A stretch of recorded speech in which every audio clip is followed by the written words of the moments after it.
కూడికను ప్రారంభించుకుందామండి. దేవుడు సెప్టెంబర్ నెల 3వ ఆదివారాన మనల్ని అందరినీ సజీవ రీతిలో ప్రవేశపెట్టి ఆయన ఆరాధించుకోవడానికి, ఆయన మహిమపరచుకోవడానికి, ఆయన యొక్క మాటల ద్వారా మనము ఆయన ఇష్టానుసారమైన బిడ్డలుగా మార్చబడడానికి ఆయన ఇచ్చిన ఈ యొక్క ఆదివారపు దినాన్ని బట్టి, పునరుద్ధారపు ఆదివారాన్ని బట్టి, పరిశుద్ధ దినాన్ని బట్టి దేవాది దేవునికి లెక్కలేని వందనాలు తెలియజేసుకుంటా ఉన్నాను. 44వ కీర్తనలో చివరి 2 మాటలను నేను చదువుతున్నాను. మా ప్రాణము నేలకు కృంగి ఉన్నది, మా శరీరము నేలను పట్టి ఉన్నది. మా సహాయమునకు లేము, నీ కృపను బట్టి మమ్మను విమోచింపుము. దేవుని యొక్క మహాకృప మన పైన ఉంది కనుకనే మనము పడిపోయినప్పటికీ లేవగలుగుతున్నాం, మనం కురికిపోయినప్పటికీ మనము లేవగలుగుతున్నాం. కనుక అట్టి సహాయాన్ని, అట్టి కృపను మన పైన ఉంచిన దేవాది దేవుడికి మనము స్తుతులు చెల్లిస్తూ ఈ యొక్క ఆరాధనను ప్రారంభిస్తున్నాం. దయచేసి కళ్ళు మూసుకుందాం, తలలు వచ్చుదాం, ప్రార్థనలో ఏకీభవించాలని మీకు అందరికీ తెలియజేస్తా ఉన్నాను. మమ్మల్ని అతిథిగా ప్రేమించిన మా పరలోక తండ్రి యేసు రాజా, నీ ఘనమైన శ్రేష్టమైన పవిత్రమైన నామమునకే వందనాలు, స్తోత్రం ప్రభువా. నేటి పునరుద్ధారపు ఆదివారం మమ్మల్ని సజీవ రీతిలో నిర్వహించుకొని భద్రపరిచి, కాచి, కాపాడి మాకు కావాల్సిన దినదీవెనలు దయచేస్తూ మా యొక్క ప్రతి ఒక్క ప్రయాణాల్లో మీరు మాకు తోడుకుంటూ సహాయాన్ని దయచేస్తున్న దేవా, మీకే వందనాలు, స్తోత్రం ప్రభువా. నీవు వారమంతా మా పైన ఉంచిన నీ యొక్క కృపను బట్టి మీకే వందనాలు, స్తోత్రం ప్రభువా.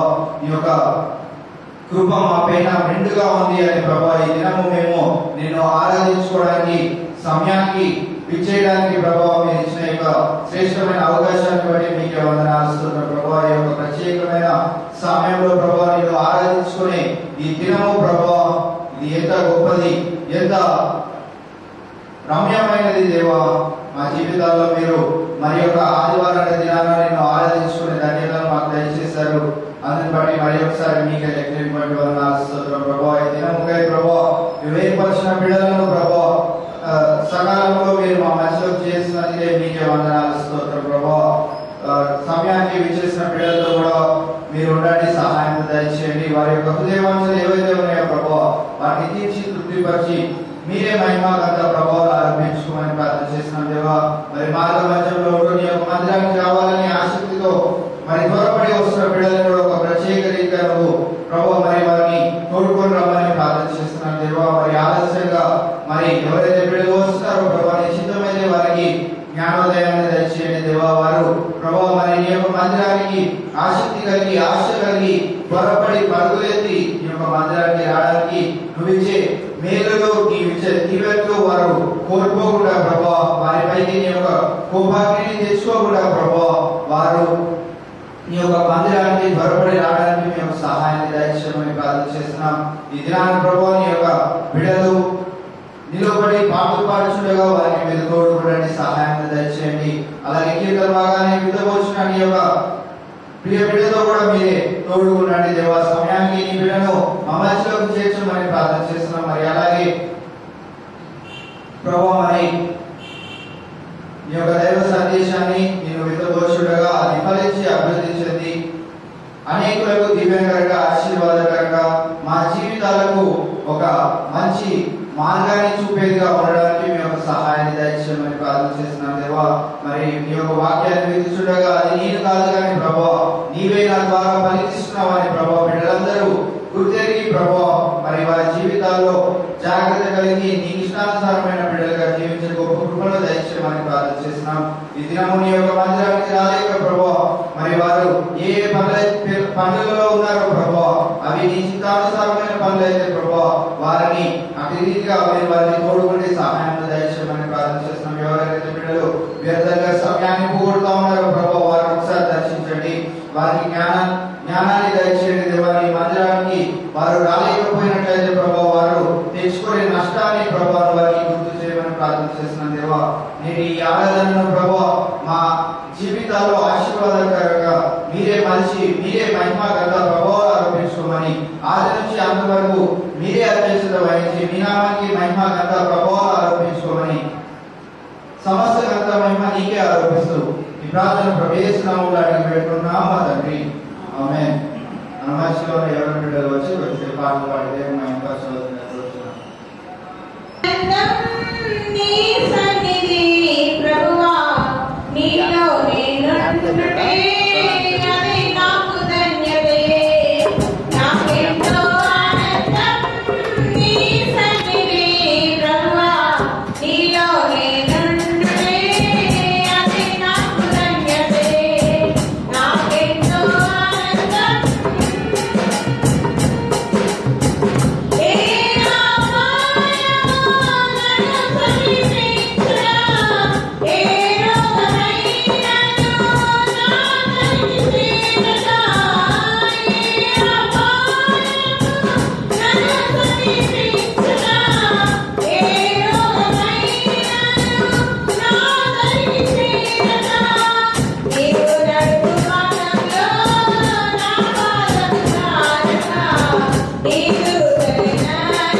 దేవునికి ఇచ్చేది మనం పాడుకోండి. హల్లెలూయా స్తుతి మహిమ ఎల్లప్పుడూ దేవునికి చెదము. హల్లెలూయా స్తుతి మహిమ ఎల్లప్పుడూ దేవునికి చెదము. ఆహా హల్లెలూయా హల్లెలూయా హల్లెలూయా. ఆహా హల్లెలూయా హల్లెలూయా హల్లెలూయా. హల్లెలూయా స్తుతి మహిమ ఎల్లప్పుడూ దేవునికి చెదము. హల్లెలూయా స్తుతి మహిమ ఎల్లప్పుడూ దేవునికి చెదము. సైన్యములకు అధిపతి అయిన ఆ దేవుని స్తుతి చెదము. సైన్యములకు అధిపతి అయిన ఆ దేవుని స్తుతి చెదము. అలసాధ్యములను దాటించిన యెహోవాను స్తుతి చెదము. అలసాధ్యములను దాటించిన యెహోవాను స్తుతి చెదము.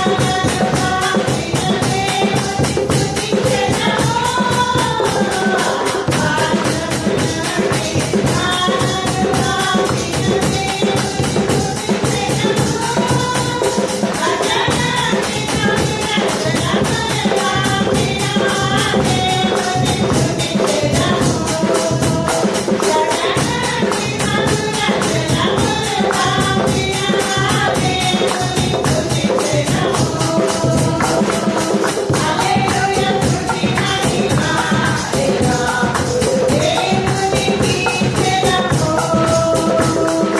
హల్లెలూయా స్తుతి మహిమ ఎల్లప్పుడూ దేవునికి చెదము.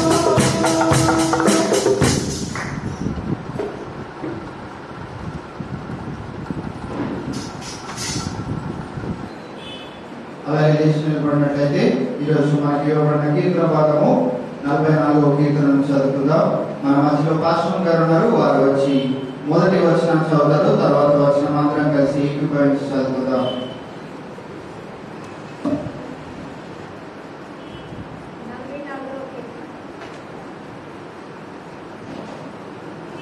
దేవా, పూర్వకాలంలో మా పితరుల దినములలో నీవు చేసిన పనిని గూర్చి మేము చెవులారా వినినాం. మా పితరులు దాన్ని గురించి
ప్రభువా, మేము మేల్కొనుము, నీ వేళ నిద్రించున్నావు, మేము నిత్యము మమ్ము విన్నాను.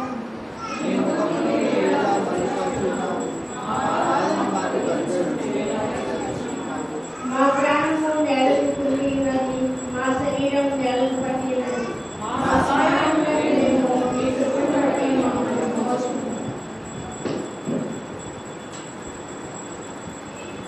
దేవుడు తన పరిశుద్ధ వాక్యాన్ని దీవించుగాక. దయచేసి అందరూ కూర్చున్నామండి. ఈ 44 కీర్తనని ధ్యానించవలసిందిగా మన మాస్టర్ బ్రదర్ భాగ్యరాజు గారు ఉన్నారు. వారిని ముందుకు వచ్చి కీర్తనను ధ్యానించవలసిందిగా కోరుచున్నాం.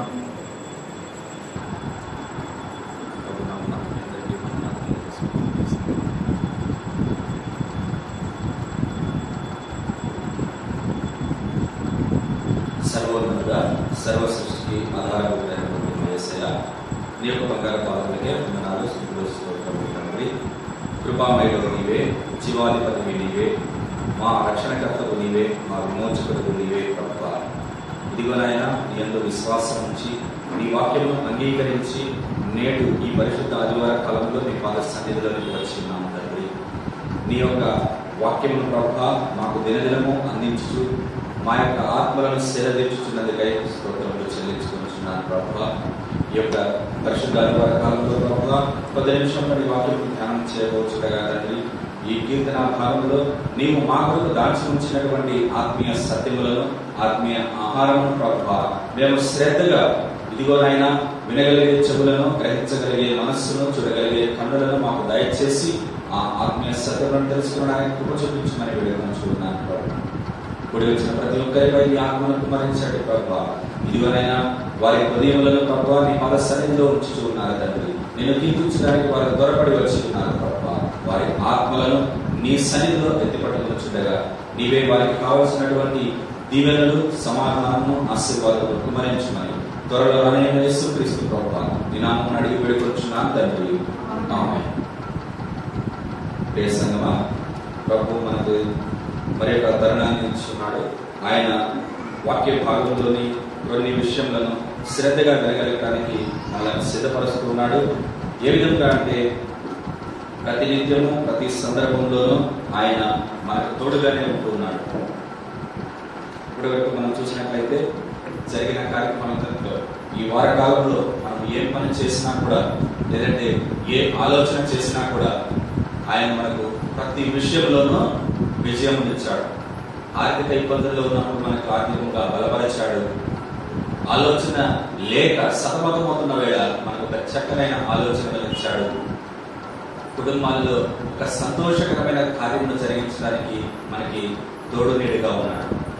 కాబట్టి ఈ వారకాలం అంతా ఆయన చేసినటువంటి మేలులను జ్ఞాపకం చేసుకుంటూ అందరికంటే ముందుగా, అందరికంటే ఎక్కువగా మనము ఆయన సన్నిధిలోకి వచ్చి ఉన్నాం.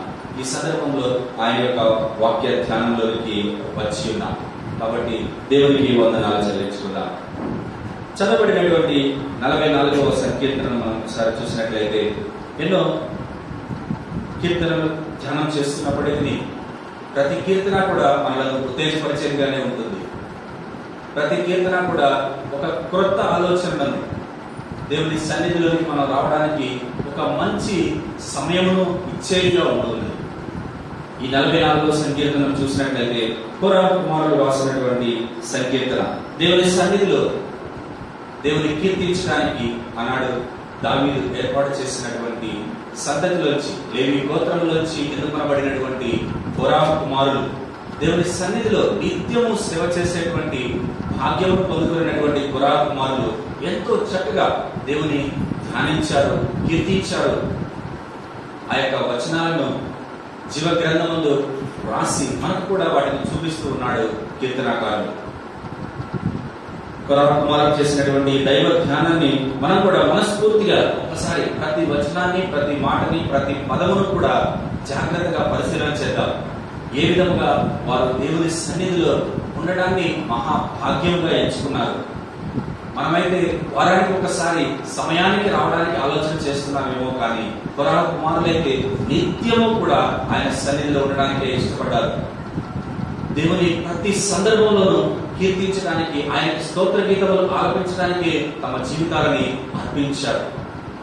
మేము అందుకోసమే సృష్టించబడ్డాము అనేటువంటి సత్యాన్ని తెలుసుకుని ఆయన సన్నిధిలో వారి హృదయాలను కుమ్మరించారు. సంగమ కుమారుల గురించి చిన్న మాటలు మీకు చెప్పాలని ఆశతో చెప్తూ ఉన్నాను. ఎంతగా అంటే అది వారికి సాధన అంటే పనిచేసి వారు సంపాదించుకునే అవకాశం ఉన్నప్పటికీ కూడా వారికి దేవుడు అప్పగించినటువంటి పనిని వారి పితరులకు ఏదైతే దేవుడు అప్పగించాడో లేవి వంశంగా వారిని ఏర్పాటు చేసి వారికి ఇచ్చాడో దేవుని మందిరపు సేవ చేసేటువంటి అవకాశాన్ని వారు సద్వినియోగం చేసుకున్నట్లుగా మనకు కనబడుచున్నది. కుమారులు వారికి ఇచ్చినటువంటి ఆ అవకాశాన్ని ఎంతో చక్కగా సద్వినియోగం చేసుకున్నారు, దేవుని కీర్తించారు. అలాంటి కీర్తనలోనే ఈ యొక్క ముందు వచ్చిన కీర్తనలు మనం చూసుకున్నట్లయితే 42వ సంకీర్తన నుంచి ద్వితీయ స్కందంలో మనకు కనబడుతుంది జీవ గ్రంథంలో. అక్కడి నుంచి కుమారుల యొక్క దైవ ధ్యానములు మనకు కనబడుచున్నవి. అందులో ఇప్పుడు మూడవదిగా 44వ సంకీర్తన. ఆ సంకీర్తన ద్వారా వారు ఏ విధంగా కీర్తించారు ఒకటే సంగమం నేను చెప్పదలుచుకున్నది. వారు చేస్తున్న పని ఒక్కటే, ఏంటది? దేవుణ్ణి ఆరాధించడం. ఆ ఆరాధనలో ఇప్పుడు సపోజ్ మనం చూసినట్లయితే ముందు ఉన్నటువంటి 42, 43 కీర్తన, ఇప్పుడు చదువుతున్నటువంటి 44వ కీర్తన, 3 కీర్తనలో కూడా వారు చేస్తున్నటువంటి పని ఒక్కటే, దేవుణ్ణి ఆరాధించడం, దేవునికి స్తుతి అర్పించడం, జనుల పక్షముగా దేవుడు చేసినటువంటి మేలులను జ్ఞాపకం చేసుకుంటూ కృతజ్ఞతాస్తుతులు చెల్లించడమే. అది చాలా చిన్న పనిలాగే మనకు కనబడుతుంది. కానీ వారు ఎంతగా చేశారు, ఏ విధంగా చేశారు, ప్రతి దినమును నూతనపరుచుకున్నారు, ప్రతి సందర్భంలోనూ ఆయన్ని కీర్తిస్తూనే ఉన్నారు. ఎన్ని పేర్లతో వారు పిలుచుంటారు. నిజంగా శతకోటి నామాలు కలిగినటువంటి ఆయనను ఎలా కీర్తించారో చూడండి. ప్రతి సందర్భంలో కూడా వారి హృదయాలను ఉప్పొంగ చేసుకున్నారు. దేవుడు చేసిన మేలుకు, ఒక్కొక్క మేలుకి ఒక్కొక్క విధంగా చూడండి. మన పిల్లలకి చక్కగా ఒక బహుమతి ఇస్తేనే ఎంతో సంతోషిస్తారు. అట్లాంటిది దేవుడు వారికి ప్రతి సందర్భంలోనూ బహుమానాలను, ఆశీర్వాదాలను ఇస్తుంటే వారు ఎంతగా ఉప్పొంగిపోయారంటే ఈ కీర్తనలో మనకు కనబడుతున్నది వారి యొక్క ఉద్దేశ్యం. వారి యొక్క ఉద్దేశం ఎంతో స్పష్టమైనది. వారి ఉద్దేశాల్లో కూడా దేవుడు జీవాన్ని నింపాడు. అందును బట్టి వారు ఎన్నో కీర్తనలు ఆలపించగలిగారు. అటువంటి కీర్తనలో ఒకటే ఈ 44వ సంకీర్తన. ఇందులో చూసినట్లయితే మనకి 26 వచనములు కనబడుచున్నాయి కదా. దాన్ని క్లుప్తంగా కొన్ని భాగాలుగా మనం ధ్యానం చేసుకున్నాం. ముందుగా చూసినట్లయితే 1 నుంచి 8 వచనాలను మనం చూసినట్లయితే దేవునికి వారు చెల్లిస్తున్నటువంటి కృతజ్ఞతా స్తుతులు మనకి కనబడతాయి. 1 నుంచి 8 వచనాల్లో వారు చేసినటువంటి కృతజ్ఞత స్తుతి మనకు కనబడుచున్నది. రెండవ భాగంగా 9వ వచనం నుంచి 16వ వచనం వరకు గమనించినట్లయితే వారికి అక్కడ ఆ సందర్భంలో వారు స్తుతి కీర్తన ఆలపించేటువంటి సమయంలో వారికి ఏదో ఆపద కలిగినది. శత్రువుల వలన వారు పీడింపబడిన వారుగా, బాధింపబడిన వారుగా మనకి కనబడతారు. ఆ సమయంలో దేవునికి స్తుతి చెల్లిస్తూ ఉన్నారు. మూడవదిగా చూసినట్లయితే 17 నుంచి 22 వచనాలను మనం చూసినట్లయితే దేవునిలో వారు స్థిరంగా ఉన్నట్లుగా మనకి కనబడుతుంది. ఇటువంటి ఆపదలు ఎన్ని వచ్చినా కూడా మేము కదల్చబడము, వాటి వలన మాకే అపాయము రాదు, అవి మమ్మల్ని ఏమీ చేయలేవు అనేటువంటి సత్యాన్ని తెలుసుకుని దేవుని సన్నిధిలో వారు ఎంత స్థిరముగా ఉన్నారు అనేటువంటి విషయాలను అక్కడ చూపిస్తూ ఉన్నారు. చివరిదిగా 23 నుంచి 26 వచనాలను చూసినట్లయితే దేవుని సహాయం కొరకు వారు మొరపెట్టుచూ ఉన్నారు. ఈ 4 భాగాలను మనం క్లుప్తంగా ధ్యానం చేసుకుందాం. ఎలాగనగా ఆయన చేసినటువంటి కార్యములు ఎన్నెన్నో ఉన్నప్పటికీ వారు ఆ సందర్భంలో దేవుడు చేసిన మేలులను ఎంతో చక్కగా వివరిస్తూ ఉన్నారు. చూసినట్లయితే అక్కడ 1 నుంచి 8 వచనాలను చాలా క్లుప్తంగా చెప్పడానికి నేను ప్రయత్నం చేస్తాను. అక్కడ ఏం చెప్తలుచుకున్నాడంటే కీర్తనాకారులు, దేవా, పూర్వకాలంలో మా పితరుల దినములలో నువ్వు చేసిన పనిని గురించి మేము చెవులారా విని ఉన్నాము. మా పితరులు దానిని మాకు వివరించి. ఎంతో చక్కగా చూడండి సంగమా, వారు ఆ సమయంలో అక్కడ ఉన్నటువంటి స్థితిని జ్ఞాపకం చేసుకుంటూ వారికి ఆ స్థితి ఎలా వచ్చింది అనే విషయాన్ని కూడా జ్ఞాపకం చేసుకున్నారు.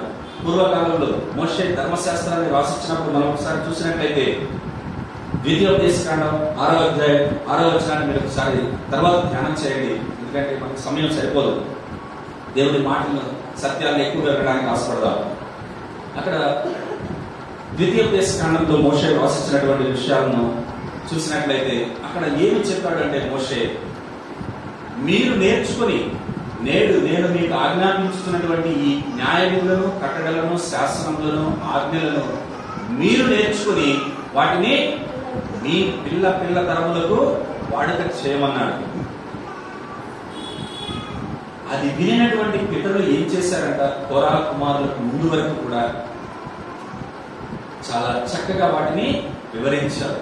చిన్న బిడ్డలు చిన్నవారిగా ఉన్నప్పటి నుంచే వారికి వివరించి చెప్పడం ద్వారా దేవుని యొక్క మహిమ కార్యాలను తెలుసుకున్నారు.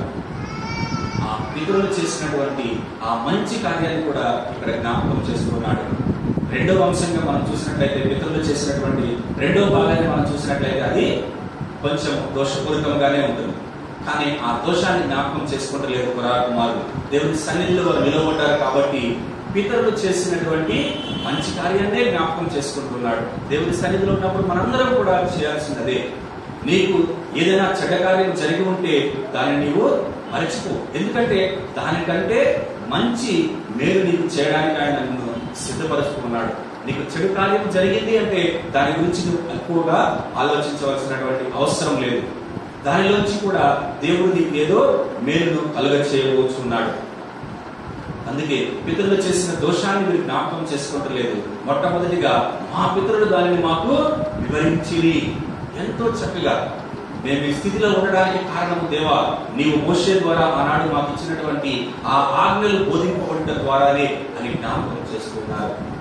దాని ద్వారా దేవుని కీర్తిస్తూ ఉన్నారు. మీరు చూసినట్లయితే ద్వితీయోపదేశకాండంలో ఎంతో చక్కనైనటువంటి మాటలు అక్కడ రాయబడింది. తర్వాత చూడండి మీరు 6వ అధ్యాయం 6వ వచనము 20 నుంచి 25 వచనాలు మీరు ఒకసారి చూసినట్లయితే అక్కడ ఎంతో చక్కగా ఆ మాటలు చక్కగా రాయబడి ఉన్నాయి. వారు కీర్తించడానికి తమ హృదయాలను సిద్ధపరచుకున్నప్పుడు వారి పితరులను జ్ఞాపకం చేసుకుంటున్నారు. మనం కూడా ఎప్పుడు కూడా మన పితరులను జ్ఞాపకం చేసుకునే వారిగానే ఉండాలి. ఎందుకంటే ఇంత సుందరమైనటువంటి యొక్క పరిశుద్ధ ఆలయంలో మనం నిలవబడిన ఉన్నామంటే, ఈ చలవరాగి పరచబడి ఉన్నటువంటి ఈ దేవుని మందిరంలో మనం నిలబడి ఉన్నామంటే దాని వెనుక ఉన్నటువంటి కృషిని, దాని వెనుక ఉన్నటువంటి పితరుల యొక్క శ్రమను ప్రతి నిత్యము మనము జ్ఞాపకం చేసుకోవాల్సిందే. అప్పుడు మాత్రమే మన హృదయము ఆయన సన్నిధిలో అంగీకరించేదిగా ఉంటుంది. నీకు దేవుడు ఏదో మేలు చేస్తే నీవు దాన్ని జ్ఞాపకం చేసుకుంటావు కాదు సంగమా. నీవు ఆ మేలులోనికి నడిపించబడడానికి కారణమైన ప్రతి ఒక్కరిని కూడా జ్ఞాపకం చేసుకోమని కోరా కుమారుడు నేడు మనకు తెలియజేసుకున్నారు. కాబట్టి మన హృదయాలు దేవుని సన్నిధిలో నుంచి ఆయన చెప్పేటువంటి ఆత్మీయ సత్యాలను విందాం. నీవు నీ భుజబలము చేత అన్యజనులను వెళ్ళగొట్టి మా పితరులను నాటిదివి, జనములను నిర్మూలన చేసి వారిని వ్యాపింపచేసిదివి. చూడండి, వారి పితరులు అక్కడికి ఎంత సులభంగా తీసుకురాబడ్డారా? పాలు తేనెలు ప్రవహించేటువంటి ఆ దేశంలోనికి చాలా సులభంగా ఒక్క రాత్రిలోనే, లేదంటే ఆదివారం మనం ప్రార్థన చేస్తే సోమవారం పొద్దునికే వాళ్ళు దేవుని ఆ యొక్క మంచి ప్రదేశంలోనికి రాబడ్డారా? లేదే.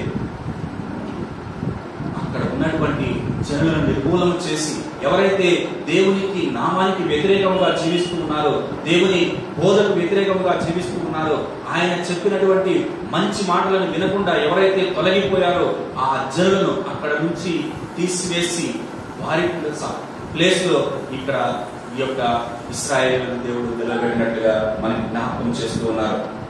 ఆ యొక్క జనులు ఎవరు అంటే మనందరికీ పరిచయమే. జనులు ఆనాడు ఆ కనాను దేశంలోంచి తీసివేయబడిన వారు మనందరికీ సుపరిచితులైనటువంటి వారే. ఎవరెవరు వాళ్ళు? మోయాబీయులు, కనానీయులు, అమ్మోనీయులు, హిత్తీయులు, పెరిజీయులు, హివ్వీయులు, అమాలేకీయులు. వీరందరినీ కూడా ఇప్పుడు మనం ఇక్కడ చెప్పేటప్పుడు చాలా మంది అంటూ ఉంటారు, మీ దేవుడికి దయ ఉంటే మరి అంతకు ముందు ఉన్న వాళ్ళని ఎందుకు నాశనం చేశాడు? దేవుడు వారిని నాశనం చేశాడు అంటే ఆయనకు దయలేదా? ఒక చోట మనకి ఎంతో బాధాకరమైనటువంటి విషయమైనప్పటికీ మనం అంగీకరించాల్సింది ఏంటి అంటే, ఒక చోట ఒక భక్తుడు చెప్తాడు, చంటి బిడ్డలను నేలకేసి కొట్టువాడు చెప్పు సంగతులు అంటాడు. చంటి బిడ్డలను బండకేసి కొట్టేటువంటి వాడు చెప్పేటువంటి సంగతులు ఎలా ఉంటాయో కూడా భక్తుడు ఎంతో చక్కగా రాశాడు. ఏ సంగమా, చంటి బిడ్డలను బండకేసి ఎవరైనా కొడతారా? కొట్టరే. మరి కొట్టేటివాడు చెప్పేటువంటి సంగతులు ఏంటి అంటే, మనము దోషము చేస్తే, మనము పాపమునకు లోబడగా మన జీవితాలను అదే పనిగా పాపముకే అప్పగించి వేస్తే ఆయన మీ బిడ్డలకు విధించేటువంటి శిక్షను జ్ఞాపకం చేసి దాని ద్వారా మీరు భయమును పుట్టించడానికి ఆ విధంగా చెప్తూ ఉన్నాడు. మనం తెలుసుకోవాల్సినటువంటి ఆత్మీయ సత్యం అది. మీకేం భయం లేదు. మీరు ఒక 30 సంవత్సరాలు, 40 సంవత్సరాలు, 20 సంవత్సరాలు ఎవరి కాలంలో బలమును కలిగి మేమేదైనా చేయగలము అని మీ ఇష్టారీతిగా జీవిస్తున్నారు. పాపములకు లోబడగా, పాపమును మరచిపోయి ఇది పాపము కాదు, మేము చేసేదే న్యాయం, ఇదే సత్యం అని మీరు మీ మనస్సులను దృఢపరచుకుని కఠినపరచుకుని చేస్తున్నటువంటి పనులు ఎలా ఉన్నాయి అంటే, చంటి బిడ్డలు నేలకేసి కొడితే ఎలాంటి భయం కలిగిందో మీకు ఆ భయమును మీకు పుట్టిస్తానని దేవుడు చెప్తూ ఉన్నాడు. ప్రియ సంగమా, అలాంటి దేవాది దేవుడు ఆనాడు ఆ జనులను నాశనం చేయడానికి కారణం కూడా అదే. పాపము ఎక్కువైపోయింది. మనం చూసినట్లయితే అబ్రహాము దగ్గరికి 3 దేవదూతలు వచ్చారు కదండి. దేవదూతలు వచ్చి ఆ యొక్క లోతులు జీవిస్తున్నటువంటి ఆ యొక్క గ్రామం ఏంటది? సొదొమ గొమొర్రా. సొదొమ గొమొర్రాలను నాశనం చేయడానికి గల కారణం ఏంటి? ఆ పాపముల గురించి మొరపెట్టిన వారెవరు?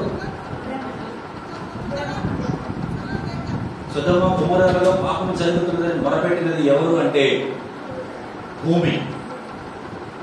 వారు చేసేటువంటి ఆ యొక్క పాపాన్ని తట్టుకోలేక దేవునికి మొరపెట్టినది ఒక జీవి కాదు, ఒక ప్రాణి కాదు, భూమి. ఎందుకంటే భూమిని దేవుడు సృష్టించాడు. భూమి మీద జీవించడానికి నరుని దేవుడు సృష్టించాడు. ఆ భూమి భరించలేకపోయింది. వీళ్ళు చేస్తున్నటువంటి పాపాలను చూసి భూమి భరించలేక పెట్టినటువంటి మొర విని ఆయన దిగి వచ్చాడు.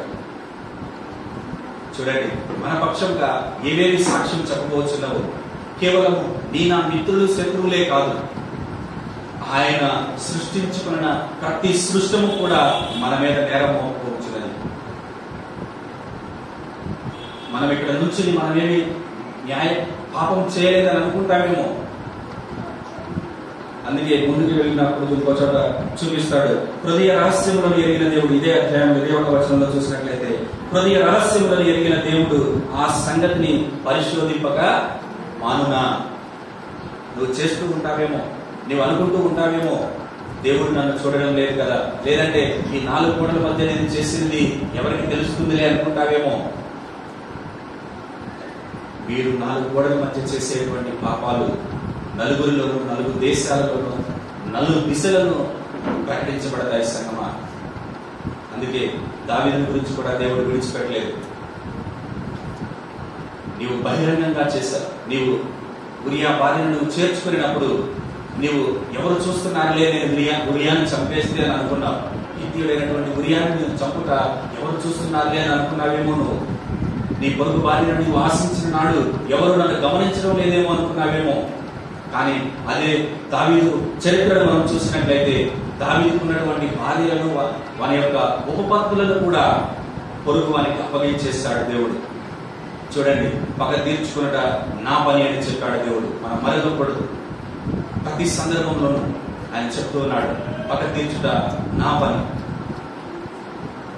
రోషం గల దేవుడు ఏ విషయాన్ని కూడా అలక్ష్యం చేయడు. ప్రియ సంగమా, కాబట్టి ఆ జనులను తీసివేసి ఇశ్రాయేలును నాటిన దేవుని గురించి వారు కీర్తిస్తూ ఉన్నారు. 3వదిగా చూసినట్లయితే, వారు తమ ఖడ్గము చేత దేశమును స్వాధీనపరుచుకునలేదు, వారి బాహు వారికి జయమియలేదు. నీవు వారిని కటాక్షించితివి కనుక నీ దక్షిణ హస్తమే, నీ బాహువే, నీ ముఖకాంతియే వారికి విజయము కలుగ చేశాను. ఆనాడు ఆ యొక్క అన్య జనులందరినీ అక్కడి నుంచి తీసివేసిన నాడు ఎంత చక్కగా ఆ కార్యక్రమం జరిగింది.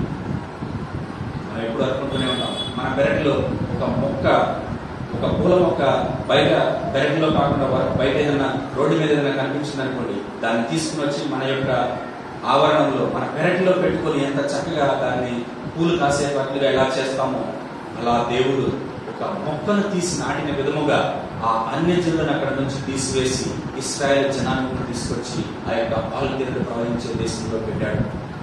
అదంతా కూడా ఎలా జరిగిందండి? ఆయన బాహువే, ఆయన మాట ద్వారా యుద్ధము నాదని చెప్పినటువంటి దేవుడే ప్రతి కార్యమును చేసి వారిని నాటి నిలవబెట్టాడు. నేడు కొరాహు కుమారుడు ఆ స్థితిలో ఉండి దాన్ని జ్ఞాపకం చేసుకుంటున్నారు. నీ దక్షిణ హస్తమే, నీ బాహువే, నీ ముఖ కాంతియే వారి విజయమును కలుగచేసినది. ఎంతో చక్కగా దేవుని కీర్తిస్తున్నారు. నీ సన్నిధి వారికి ఉండటం ద్వారానే దేవా ఇవన్నీ కూడా సాధ్యమైనవి అని ఆయనకు కృతజ్ఞతాస్తుతులు చెల్లించుతూ ఉన్నారు. దేవా, నీవే నా రాజువు, యాకోబునకు పూర్ణ రక్షణ కలుగని ఆజ్ఞాపించుము. నీ వలన మా విరోధులను అణచివేయుదువు. నీ నామము వలననే మా మీదికి లేచి వారిని మేము ప్రొక్కి ఉన్నాము. నేను నా వింటిని నమ్ముకొనను, నా కత్తియు నన్ను రక్షింపచాలదు. మా శత్రువుల చేతిలో నుండి మమ్మల్ని రక్షించు వాడవు నీవే. మమ్మల్ని ద్వేషించు వారిని సిగ్గుపరచువాడవు నీవే. దినమెల్లా మేము దేవుని యందు అతిశయపడుచున్నాము. నీ నామమును బట్టి మేము నిత్యము కృతజ్ఞతాస్తుతులు చెల్లించుచున్నాము. ఇన్ని వచనాలని చక్కగా వివరించుకుంటూ వస్తున్నారు కుమారులు. దేవునికి స్తుతియాగం అర్పిస్తూ ఉన్నారు. దేవుడు చేసినటువంటి మేలులను జ్ఞాపకం చేసుకుంటూ కృతజ్ఞతాస్తుతులు చెల్లించడంలో ఇది ఒక క్రమంగా మనకు చూపిస్తూ ఉన్నారు. మనము నేడు ఈ స్థితిలో ఉండి ఈ దినములో ఈ గడియలో ఈ యొక్క పరిశుద్ధ ఆదివార కాలంలో నిలువబడటకు కారణమైనటువంటి మన పితరులను, మన దేవాన్ దేవుని కూడా జ్ఞాపకం చేసుకోవాలని నేడు పరాకుమారులు మనకు కూడా తెలియజేస్తున్నారు ప్రియ సంగమా. కాబట్టి ప్రతి అంశాన్ని శ్రద్ధగా ఆలోచన చేద్దాం. రెండవ భాగంలోనికి మనం వెళదాం. రెండవ భాగంలో వారికి వచ్చినటువంటి ఆపదల గురించి ముందుగా దేవునికి కృతజ్ఞతాస్తుతులు చెల్లించిన తర్వాత వారికి కలిగినటువంటి ఆపదను అక్కడ చూపిస్తూ ఉన్నాడు. ఏంటి అంటే అది ఒకసారి చూద్దాం. అయితే ఇప్పుడు నీవు మమ్మల్ని విడనాడి అవమానపరుచుకున్నావు, మా సేనలతో కూడా నీవు బయలుదేరి ఉన్నావు. శత్రువుల ఎదుట నిలవకుండా మమ్మల్ని వెనుకకు పారిపోచేయుచున్నావు. మమ్మల్ని ద్వేషించి వారికి ఇష్టం వచ్చినట్టు మమ్మల్ని దోచుకొనిచున్నారు. భోజన పదార్థంగా ఒకడు గొర్రెలను అప్పగించినట్లు నీవు మమ్మల్ని అప్పగించి ఉన్నావు. అన్య జనులలోనికి మమ్మల్ని చెదరగొట్టి ఉన్నావు. అధికమైన వెలచెప్పక ధన ప్రాప్తి లేకయే నీవే నీ ప్రజలను అమ్మి ఉన్నావు. మా పొరుగు వారి దృష్టికి నీవు మమ్మల్ని నిందాస్పదముగాను చేసి ఉన్నావు. మా చుట్టూ ఉన్న వారి దృష్టికి అపహాస్యాస్పదముగాను ఎగతాళికి కారణంగాను మమ్మల్ని ఉంచి ఉన్నావు. అన్య జనులలో మమ్మల్ని శ్రమకు హేతువుగాను ప్రజల తలలాడించుటకు కారణంగాను మమ్మల్ని ఉంచి ఉన్నావు. నన్ను నిందించి దూషించి వారి మాటలు వినగా శత్రువులను బట్టి పగ తీర్చుకున్న వారిని బట్టి నేను దినమెల్లా నా అవమానం తలపోయించున్నాను. సిగ్గు నా ముఖమును కమ్మి ఉన్నది. చూడండి, దేవుని సన్నిధిలో ఉన్నప్పుడు దేవుని కీర్తించుతో పాటు మన విన్నపాలను కూడా ఎంత చక్కగా ఆయన సన్నిధిలో మనం చెప్పాలి అనేటువంటిది చూపిస్తూ ఉన్నారు. వారికి కలిగినటువంటి బాధ చాలా ఇబ్బందికరమైనది. నేను మళ్ళీ ఆ లోతుకి వెళ్ళాలనుకుంటుంది, ఎందుకంటే సమయం వెళ్ళిపోతుంది. ఆ యొక్క పరిస్థితుల్ని ఒక్కసారి మీకు వివరిస్తాను. కుమారుల కాలంలో జరిగినటువంటి ఆ యొక్క స్థితిలో వారు బహుగా ఇబ్బంది పడ్డా ఉన్నారు. ఎందుకు అంటే పితరులు వారికి బోధించడం ద్వారా ఏ విధంగా అయితే జ్ఞానాన్ని పొందుకుని దేవుని మేలులను జ్ఞాపకం చేసుకుని స్తుతించారో అదే పితరులు చేసినటువంటి దోషములకు కింద రెండవ భాగంలోనే శిక్షణ కూడా అనుభవిస్తున్నారు. నేను ముందు చెప్పాను కదా, వారి దోషములు కూడా వారికి వచ్చి ఉన్నాయి. వారు చేసినటువంటి మేలులకు ఏ విధంగా అయితే ఆశీర్వాదములు వచ్చినవో వారు చేసిన దోషాలకు శిక్ష కూడా వచ్చి ఉన్నది. అందుకే 8వ వచనంలో అంటూ ఉన్నాడు, మమ్మల్ని ద్వేషించి వారు ఇష్టం వచ్చినట్టు మమ్మల్ని దోచుకొని ఉన్నారు. నీవు మమ్మల్ని మా సేనలతో కూడా నీవు బయలుదేరి ఉన్నావు. అంటే వారు చేసేటువంటి ప్రార్థనకు సమాధానం దొరకడం లేదు. అప్పటి వరకు వారు ఎంతో చక్కగా తమ జీవితాన్ని సాగిస్తున్నటువంటి సమయంలో సడన్ గా ఒక తొట్టుపాటు కలిగింది. వారి పాదములు సమతల భూమిలో ఉన్నప్పటికీ కూడా వారు శత్రు భయమును అనుభవిస్తూ ఉన్నారు. శత్రువులు పెట్టేటువంటి ఆ హింసకు వారు గురి అవుతున్నట్లుగా కీర్తన పురాణ కుమారులు ఇక్కడ దేవునికి విన్నపాలు చేస్తూ ఉన్నారు. ఎలా అంటే ఒక గొర్రెను ఏ విధంగా అయితే భోజన పదార్థంగా చంపుచూ ఉన్నాడో అదే విధంగా వారు ఎగతాళి చేయడానికి నిందగా వారు మమ్మలను హింసిస్తూ ఉన్నారు. మా ప్రాణమును తృణప్రాయంగా తీసేస్తున్నారు. జనులు అల్లాడుచున్నారు. ప్రభువా, నీ తోడు లేక, నీ సన్నిధి ఉంటే ఎంతగా మేము చక్కగా జీవించామో, నీ సన్నిధి లేక నేడు మేము నలుగగొట్టబడుచున్నాము తండ్రి. మాకు దాని వలన ప్రయోజనం లేదు. మేము హింసించబడుచున్నాము. మమ్మల్ని చూసినటువంటి ప్రతి ఒక్కరు కూడా నేడు ఎగతాళి చేయించు ఉన్నారు. అవమానాలను మేము పొందవలసి వస్తున్నది. ఈ స్థితికి రావడానికి మేమే కారణం తండ్రి. దేవా, మా ప్రార్థన వినమని ఎంతో చక్కగా వారు దేవునికి తమ విన్నపాన్ని తెలియజేస్తున్నారు. మనం కూడా ఈ యొక్క కీర్తన ద్వారా తెలుసుకోవాల్సినది అంశం ఏంటి అంటే, మేలైనను కీడైనను అది మనం దేవుని సన్నిధిలో ఒప్పుకోవాలి. మేలుకు ప్రతిగా ఆయన కీర్తిస్తా ఎంత మనము వాడక చేసుకోవాలో, కీడుకు ప్రతిగా మన యొక్క పాపమును ఒప్పుకోవాలి. ఆ కీడు రావడానికి కారణము తెలుసుకొని ఆయన సన్నిధిలో గోజాడాడు. దావీదు ఎంతగా గోజాడాడు. మరి ఆ కీడు జరిగిన తర్వాత తను ఎంతగా దేవుని యొక్క బ్రతిమలాడుకున్నాడు. మీరు చూసినట్లయితే ఆ యొక్క చిన్న పాపము ద్వారానే నేడు యూదులు ఈనాటికి కూడా హింసించబడుచుకున్నారు. అందుకే మీరు రాజుల గ్రంథంలో ఒకసారి చూసినట్లయితే అక్కడ చక్కగా వ్రాయబడుతుంది, ఈ కీడుకు మీరు మీ తరతరములు యుద్ధములు అనుభవించవలసినదే. నా మాట వినని ప్రతి ఒక్కరికి కూడా ఇటువంటి పరిస్థితులు ఎదురవుతాయని కీర్తనాకారుడు తెలియజేస్తున్నాడు. కాబట్టి ప్రియ సంగమా, దేవుని మాట మనకు వచ్చినప్పుడు, దేవుని యొక్క వాక్యం మన ఎదురుకు వచ్చినప్పుడు దాన్ని పరిశీలనగా అంగీకరించి మంచిని మనం ఎలాగో ఆస్వాదిస్తామో కీడును కూడా ఆస్వాదించి దాని నుంచి మన హృదయాలను మరచుకొని దేవుని సన్నిధిలో కుమరించే వరంగా ఉండాలని కీర్తనాకారుడు మనకు తెలియజేస్తున్నాడు. మూడవ భాగంగా ఒకసారి మనం చూసినట్లయితే స్థిరత్వం ఎలాగో కలిగి ఉన్నారు. ఇటువంటి స్థితిలోకి వచ్చినప్పటికీ కూడా వారు ఏమంటున్నారో ఒకసారి చూద్దాం. ఇదంతయు మా మీదికి వచ్చినను మేము నిన్ను మరువలేదు. చూడండి ఎంత చక్కగా ఉన్నారో. కీడు వచ్చినప్పటికీ కూడా వారు దేవుని నామాన్ని మర్చిపోవడం లేదు. నీ నిబంధన విని ద్రోహులమో కాలేదు. ఎందుకంటే మేము నీ మాట లేకుండా ఏ పనిని చేయము దేవా. మేము నీ వాక్యములకు వ్యతిరేకముగా, నీ నిబంధనకు, నీ ఆజ్ఞకు వ్యతిరేకముగా మేము ఏ కార్యము చేయడానికి కూడా సిద్ధముగా లేము. ఎందుకంటే ఆయన ఆజ్ఞకు ఎదురాడితే, ఆయన మాట వినకపోతే జరిగేటువంటి కీడేదో మనందరికీ తెలిసినది.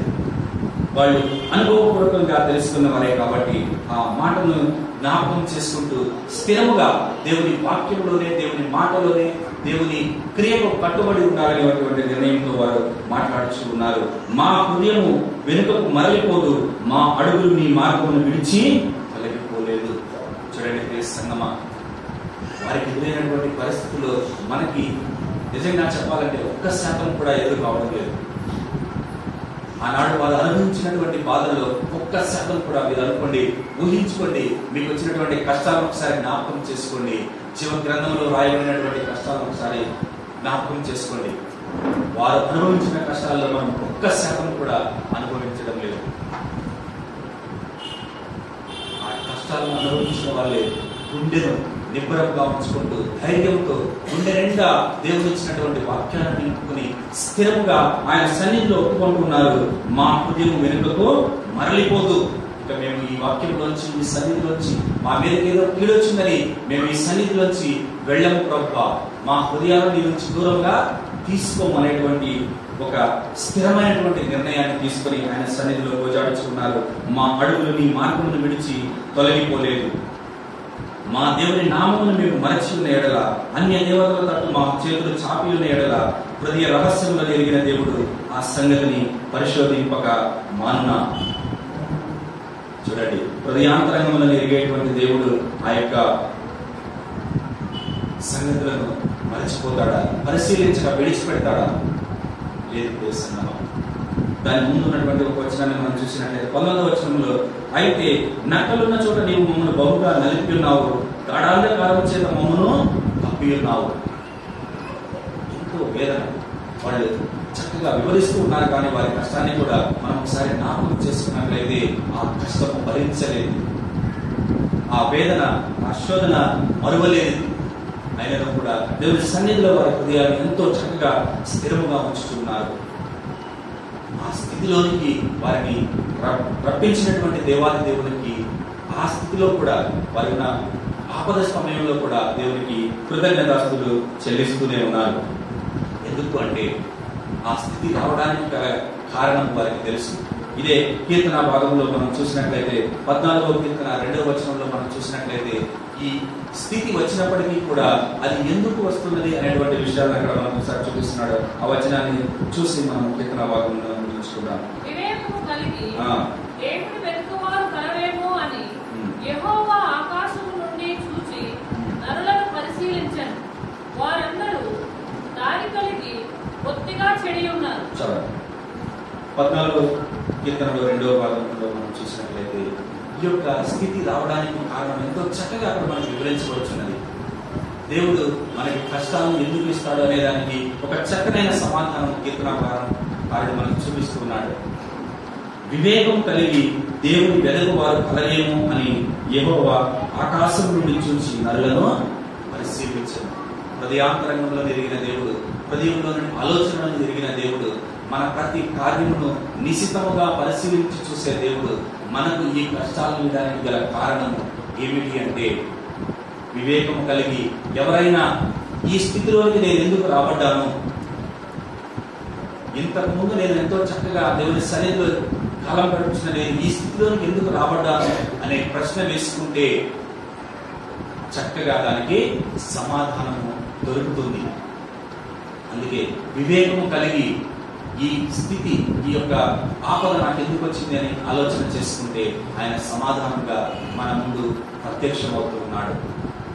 వివేకము కలిగి ఆయనను వెతుకుతామేమో, మనము ఆయనను కనుగొంటామేమో, ఆయన సన్నిధిలో ఆయనను స్తుతించడానికి త్వరపడి వెళతామా లేదా అనేటువంటి ఆ యొక్క పరిశీలన మన హృదయాలను చేసుకోవడం కోసమే ఆయన మనకి కష్టాలను కలగ చేస్తూ ఉన్నాడు.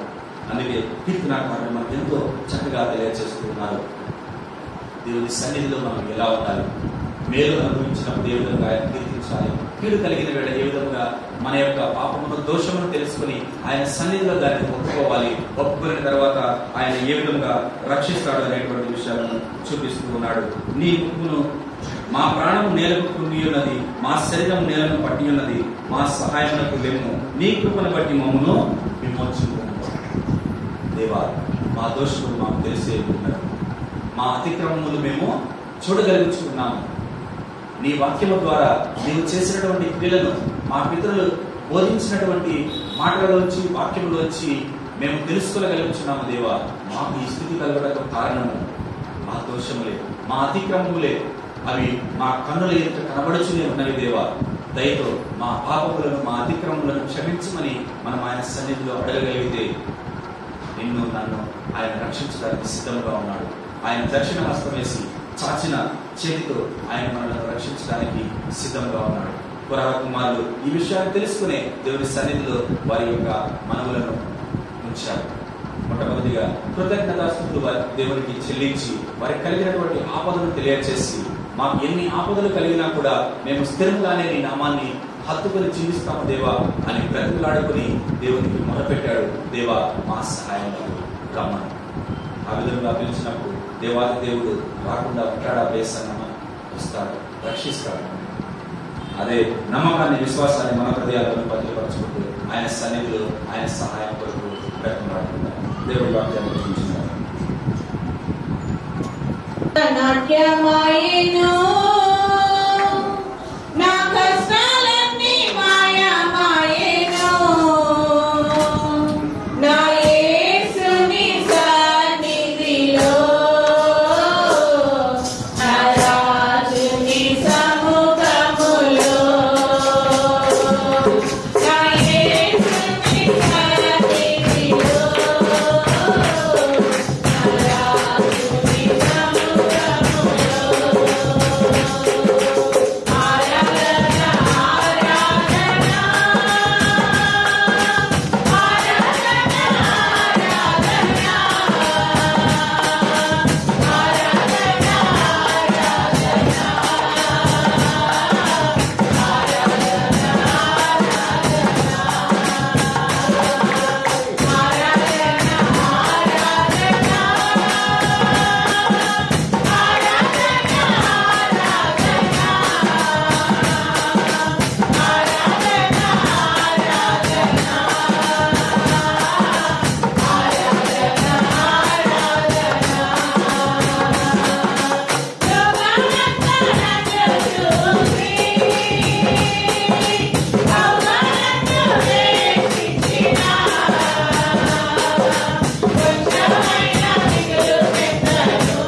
ప్రార్థన చేసుకుందాం. సైన్యములకు అధిపతి అయినటువంటి మా దేవా, జీవాధిపతి అయినటువంటి మా తండ్రి, పునరుద్ధానుడైనటువంటి మా ప్రభువా, ఈ యొక్క బంగారు పాదములకే వందనాలు ప్రభువా. ఇదిగో నాయన, ఈ పరిశుద్ధ ఆదివార కాలంలో తండ్రి, ఈ యొక్క పాద సన్నిధిలోనికి కూడి వచ్చిన ప్రతి ఒక్క బిడ్డను జ్ఞాపకం చేసుకోండి ప్రభువా.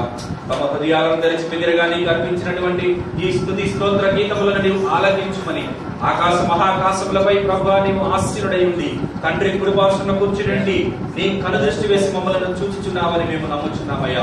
నీవు చూచుచున్న దేవుడవు ప్రభువా, మా యొక్క రక్షణకర్తవు నీవే ప్రభువా. ఇదిగో నాయన, ఈ యొక్క స్తోత్ర గీతములను ప్రభువా నీ సన్నిధికి ఒక ధూపం వలె చేర్చుకోమని వేడుకొనుచున్నాను తండ్రి. వినటకు తమ హృదయాలను సిద్ధపరచుకునే జనులు సిద్ధముగా ఉండగా తండ్రి, వాక్యము విత్తడానికి నీవు ఏర్పాటు చేసుకుని నీవు అభిషేకించిన బిడ్డపై నీ ఎడంతల ఆత్మను కుమరించమని వేడుకొనుచున్నాను ప్రభువా. బిడ్డపై మాత్రమే కాకుండా ప్రభు ఇక్కడ చేరిన ప్రతి ఒక్క బిడ్డపై నీ ఆత్మను అభిషేకించమని వేడుకొనుచున్నాను తండ్రి. ఇదిగో దేవా, నీ వాక్యము ప్రభువా నిన్ను గురించి ప్రచురపరచుచున్నది నాయన. నీ వాక్యమే సత్యము తండ్రి. ఆ సత్యమును మేము తెలుసుకునేలాగున ఇదిగో ప్రభువా నీవు బోధిస్తున్నావు కదా తండ్రి. నన్ను ఆరాధించు వారందరూ ఆత్మతోనూ సత్యముతోనూ ఆరాధించవలనంటున్నావు తండ్రి. ఇదిగో నాయన, మేము సిద్ధపడి వచ్చి ఉన్నాము తండ్రి. మా తను మన ప్రాణములను ప్రభువా నీ పద సన్నిధిలో కుమరించుచున్నాము తండ్రి. ఎలుగెత్తి నీకు స్తోత్ర గీతములు ఆలకించున్నాము తండ్రి. నీ వాక్య సందేశమును విత్తుచుండగా ప్రభువా ఇదిగోనైనా బిడ్డ నోటి ద్వారా వచ్చేటువంటి ప్రతి మాట, ప్రతి పలుకు తండ్రి మా ఆత్మలకు కావలసినటువంటి నిజమైన ఆహారముగా నీవు అందించమని వేడుకొనుచున్నాము తండ్రి. ఇక్కడకు మేము ఇదిగో ప్రభువా వచ్చినటువంటి ఆ యొక్క ఉద్దేశ్యమును నెరవేర్చుకుని మా ఆత్మలకు కావాల్సిన ఆత్మీయ ఆహారము దొరికినదనేటువంటి సంతోషముతో ఇక్కడ నుంచి వెళ్లి మరలా ప్రభువా మరి యొక్క దినములో ప్రభువా నీ సన్నిధి చేరేంత వరకు ప్రభువా ఆ వాక్యము మా హృదయముల్లో విత్తబడడానికి సహాయం దయచేయమని వేడుకొనుచున్నాను ప్రభువా. నీవే నీ దీవెనలతో ఇక్కడ వచ్చిన ప్రతి ఒక్కరిపై నీ దీవెనలు కుమ్మరించమని మా యేసయ్య అతి శ్రేష్టమైన నామమున అడిగి వేడుకొనుచున్నాను తండ్రి. ఆమేన్. దేవుని మహాకృపను బట్టి మరి యొక్క ఆదివారం దినాన ఆరాధించుకోవడానికి ఇచ్చిన శ్రేష్టమైన సమయాన్ని, అవకాశాన్ని బట్టి, అలాగే ఆసక్తితో దేవుని మందిరానికి విచ్చేసిన మీ అందరికీ కూడా మరి ఒకసారి హృదయపూర్వకమైన వందనాలు తెలియజేస్తా ఉన్నాం. నేటి వాక్య ధ్యానము ఏంటిదండి?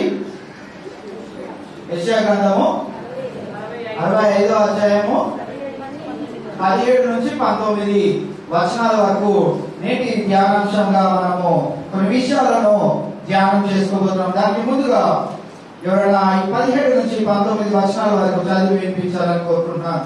ఇదిగో నేను కొత్త ఆకాశమును కొత్త భూమిని సృజించుచున్నాను. మునుపటిని మరి జ్ఞాపకంలో రావు. కొత్త భూమిని సృజించుచున్నాను, మునుపటివి మరువబడును, జ్ఞాపకమునకు రావు.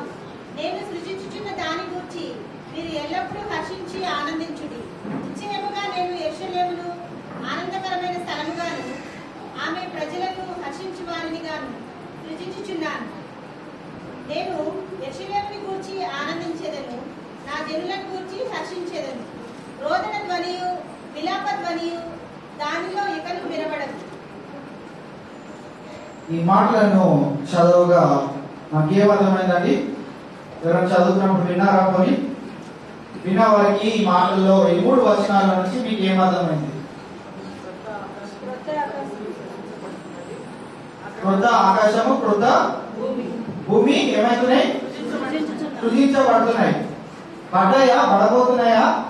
ఆల్రెడీ దాంట్లోనే ఉన్నామా? సృజించుచున్నాను అంటే జరుగుతా ఉంది, కొన్ని దినాల్లో జరగబోవచ్చు. ఓకేనా? అయితే ఈ 3 వచనాల నుంచి ఈ దినము మనము ఏం నేర్చుకోబోతున్నాము అంటే ఆ యొక్క నూతన రాజ్యంలోనికి, లేకుంటే ఆ యొక్క నూతన యెరూషలేములోనికి, లేకుంటే ఆ నూతనగా సృజింపబడబోతున్న ఆ యొక్క భూమిలోనికి, లేకుంటే ఆ యొక్క ఆకాశంలోనికి వెళ్ళబోయే వారి స్థితి ఎటు రీతిగా ఉండాలి, లేకుంటే మంచిగా ఇంకో మాటగా చెప్పాలి అంటే మనం ఇప్పుడు స్కూల్లో ఎవరైనా బీఈడీ చేసిన టీచర్స్ ఉన్నట్లయితే వారు బీఈడీ చేసిన వారు ఎక్కడ ఉద్యోగం చేస్తారండి? ఇక్కడ కంపెనీలో చేస్తారా?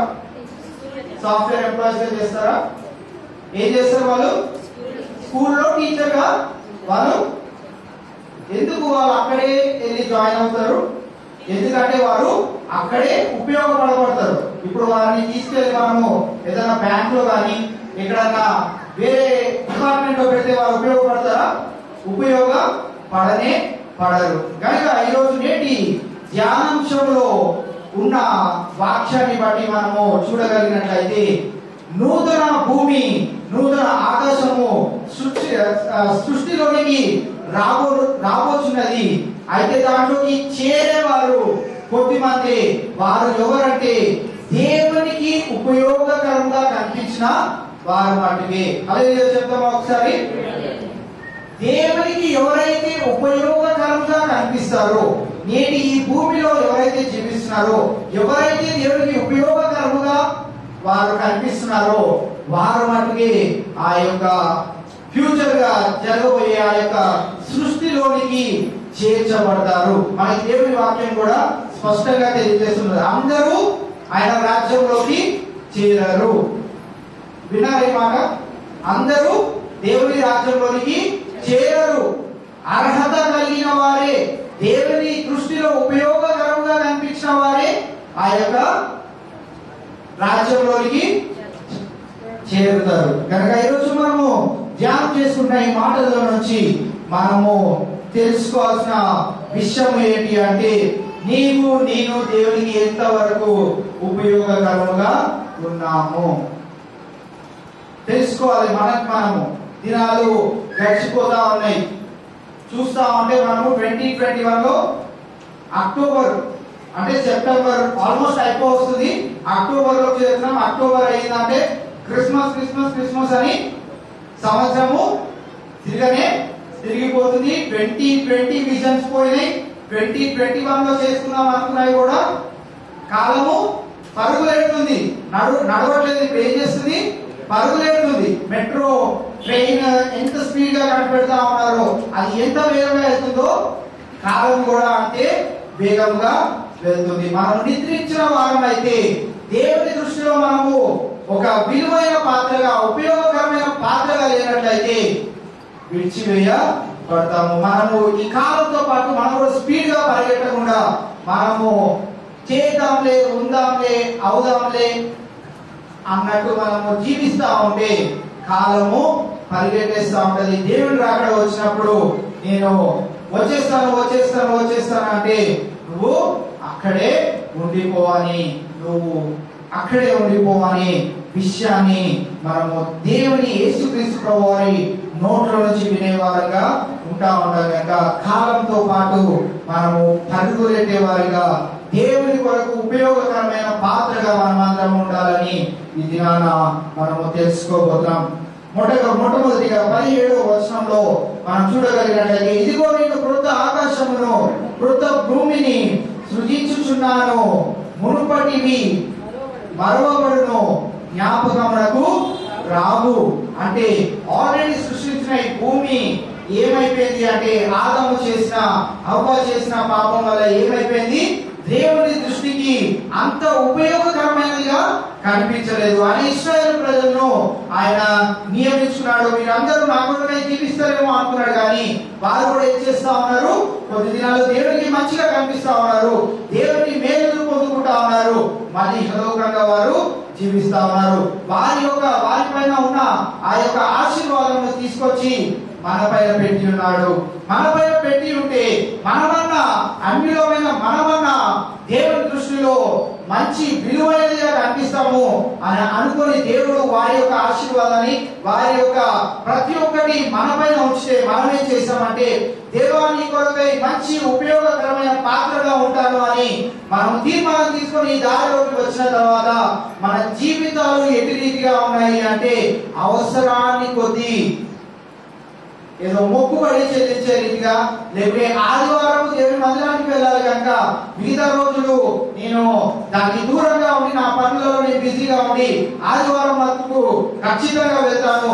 ఆదివారం ఖచ్చితంగా వెళ్ళడం కాదు, కానీ నాకు వీలైన టైంలో, నేను లెగిసిన టైంలో, నాకు కుదిరిన టైంలో, నేను టిఫిన్ తిన్న టైంలో, ఇంకా ఇంకా మన ఇతర పనులన్నీ ముగించుకొని నాకు ఎప్పుడైతే వీలైతుందో అప్పుడే దేవుని మందిరానికి వెళ్తాను, సమయం ముగించబడ్డదనుకో ప్రేయర్ చేసుకొని నేను కానుక వేసి వెళ్ళిపోతాను అని మన జీవితాలు ఇంకా అట్టి రీతిగానే ఉంటూనే ఉన్నాయి. దేవుని మందిరానికి రావాలనే ఆసక్తి మనలో మెరుగుపరచబడలేదు. ఇంకా ఎన్ని వాక్యాలు వింటున్నాం, ప్రతిరోజు మనకి దైవజనులు యూట్యూబ్ లో వాక్యాలు, అనేకమైన వాక్యాలు తెలియజేస్తా ఉన్నారు. ఏదో ఒక టైంలో వింటూనే ఉన్నాం, కానీ మన జీవితాల్లో మార్పు, మన హృదయంలో మారు మనసు అనేది రానట్లయితే అవన్నీ వ్యర్థం అనే విషయాన్ని మనం గుర్తుంచుకోవాలని మీకు తెలియజేస్తా ఉన్నాను. కొత్త ఆకాశము, కొత్త భూమి సృజింపబడబోతుంది. దాంట్లోకి చేరేవారు కొద్దిమంది. వారు ఎవరంటే దేవుని దృష్టిలో ఉపయోగకరమైన వారుగా, దేవుని దృష్టిలో ఒక అమూల్యమైన వారిగా ఈ లోకంలో జీవించిన వారు మట్టుకే దాంట్లోకి చేరుతారనే విషయాన్ని మనము గుర్తుంచుకోవాలి. ఇప్పుడు ఉన్న ఈ యొక్క స్థితి మరుగుపరచబడ్డది. దేవుడే దీన్ని తీసివేసి కొత్త దాన్ని దేవుడు సృష్టించబోతున్నాడు. దాంట్లో అందరూ పరిశుద్ధులే ఉంటారు. దానిలో మురికి అనేది లేకుంటే మలినం అనేది ఏది కూడా ఉండదు. అంత పరిశుద్ధంగా, అంత తెల్లదైనదిగా ఆ యొక్క నూతనంగా సృష్టింపబోయే ఆ యొక్క భూమి ఆకాశం ఉండబోతుంది. కనుక నీ స్థితి నా స్థితి ఏంటిదో నీకు, నాకు, నా దేవుడికి, నీ దేవుడికి తెలుసు. కనుక మనం ఇకనైనా ఆ యొక్క పరిశుద్ధ రాజ్యంలో, ఆ యొక్క నూతనంగా సృష్టింపబడబోతున్న ఆ యొక్క రాజ్యంలో చేరే అర్హత నాకు ఎంతవరకు ఉందనేది మనల్ని మనము ప్రశ్న వేసుకొని ఈ దినాన మన గృహాలకు వెళ్దాం. దేవా, నా యొక్క స్థితి నీ దృష్టిలో ఉపయోగకరమైనదిగా లేదు, అటు రీతిగా జీవించడానికి ఒక కృపను నాకు దయచేయని మనము అనుదినము ప్రార్థన చేసుకోవాలి. అప్పుడే దేవుడు మనకి ఆరాధన సమయానికి రావడానికి ఆయన కృపను దయచేశాడు. మన మధ్యలో తాతగారు ఉన్నారు. ఆ తాత లాస్ట్ సండే 10:10 వచ్చాడు. 10:10 వచ్చినందుకు నేను చాలా లేట్ అయిపోయానని ఈరోజు 9:30 వచ్చి కూర్చున్నాడు. మేము కూడా ఇంకా రెడీ కాలేదు. తాత మటుకు వచ్చి 9:30 వచ్చి కూర్చున్నాడు. నేను ఎందుకు తాత ఎంత తొందరగా వచ్చామంటే, నేను లాస్ట్ వీక్ లేట్ వచ్చాను, అందుకే ఏదో తొందరగా వచ్చేసాను అన్నాడు. ఆయన భక్తి జీవితం ముందు ఎలా ఉందో అంటే, బాలుడు నడవవలసిన త్రోవను వాటికి నేర్పుము, వాడు పెద్దవాడైనప్పుడు. తాతగారు పెద్దవాడైనప్పుడు ఎటు రీతిగా జీవిస్తున్నాడు, నేను ఆలస్యం అయిపోతుంది దేవుని మందిరానికి వెళ్ళడానికి అని పరుగులు పెట్టుకుంటా నడవలేని పరిస్థితుల్లో కూడా ఆసక్తిని మనం గమనించుకోవాలి. నీకు నాకు చేతులు, కాళ్ళు అన్ని ఆరోగ్యకరంగా ఇచ్చిన దేవునికి నువ్వు ఎంతవరకు పరుగులు పెట్టి దేవుని మందిరానికి రావాలనే ఆసక్తిని నువ్వు చూపెడుతున్నావు. మనం తాతగారిని ఒక రోల్ మోడల్ గా పెట్టుకొని మనం ఆయన కంటే ముందు రావాలని మనం తీర్మానం తీసుకున్నట్లయితే నేను దేవుని దృష్టిలో ఒక ఉపయోగకరమైన పాత్రగా ఉంటాం. ఇక్కడ మనం గమనించగలిగినట్లయితే పేతురు రాసిన 2వ పత్రిక 3వ అధ్యాయము 13వ వచనంలో ఆ యొక్క నూతనంగా సృష్టింపబడబోతున్న ఆ యొక్క భూమి ఆకాశంలో ఏమి జరగబోతుందో ఆ యొక్క పేతురు రాసిన 2వ పత్రిక 3వ అధ్యాయం 13వ వచనంలో మనం చూస్తూ ఉంటాం. మనం ఆయన వాగ్దానమును బట్టి కొత్త ఆకాశముల కొరకును కొత్త భూమి కొరకును కనిపెట్టుచున్నాము. వాటి యందు నీతి నివసించును.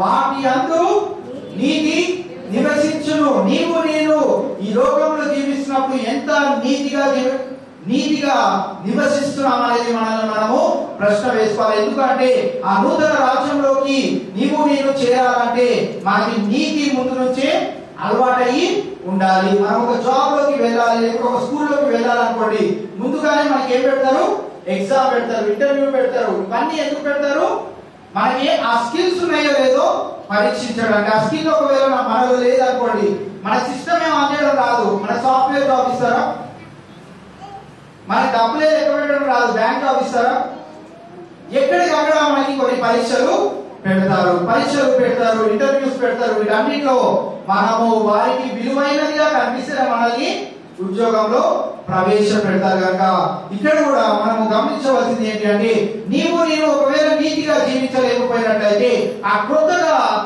సృష్టింపబడబోతున్న ఆ యొక్క భూమిలోకి, ఆకాశంలోనికి మనము వెళ్ళాలి అంటే మనము ఈ లోకంలో నీతిగా మనము జీవించాలి. ఎందుకు నీతిగా జీవించాలంటే ఏమవుతుంది అక్కడ?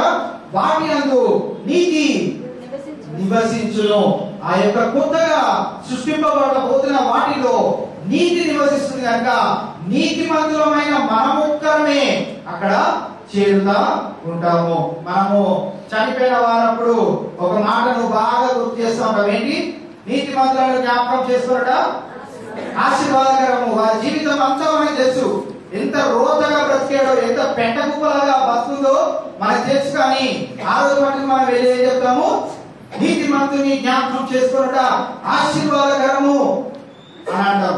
మనకి ఆ జీవితం మొత్తం తెలిసినప్పటికీ మనం ఏమంటామంటే నీతిమంతులుగా వారిని జ్ఞాపకం చేసుకుంటే ఆశీర్వాదకరము అని ఎందుకు అంటాము అంటే, దేవుడు ఒకవేళ ఏదన్నా నీతి పని చేసి ఉంటాడేమో, మనకి తెలియకుండా ఎక్కడన్నా దాన ధర్మాలో ఏవో క్రియలో ఏమైనా చేసి ఉంటాడేమో, ఆ నీతిని జ్ఞాపకం చేసుకొని ఉంటే బాగుండు అని మనం ఆ మాటని తెలియజేస్తా ఉంటాం. ఎందుకు అంటే నీతిమంతులే, కేవలం నీతిమంతులే దేవుని రాజ్యంలో చేరే అర్హతను కలిగి ఉంటారు కనుక మనము ఎంతవరకు నీతిగా ఉంటున్నాము అనేది మనము జ్ఞాపకం చేసుకోవాలి. ఎందుకంటే ఆ కృత ఆకాశం, కృత భూమిలోకి నీతిమంతులే చేరుతారు. 18వ వచనంలోకి వెళ్దాం. నేను సృజించుచున్న దానిని గూర్చి మీరు ఎల్లప్పుడూ హర్షించి ఆనందించుడి.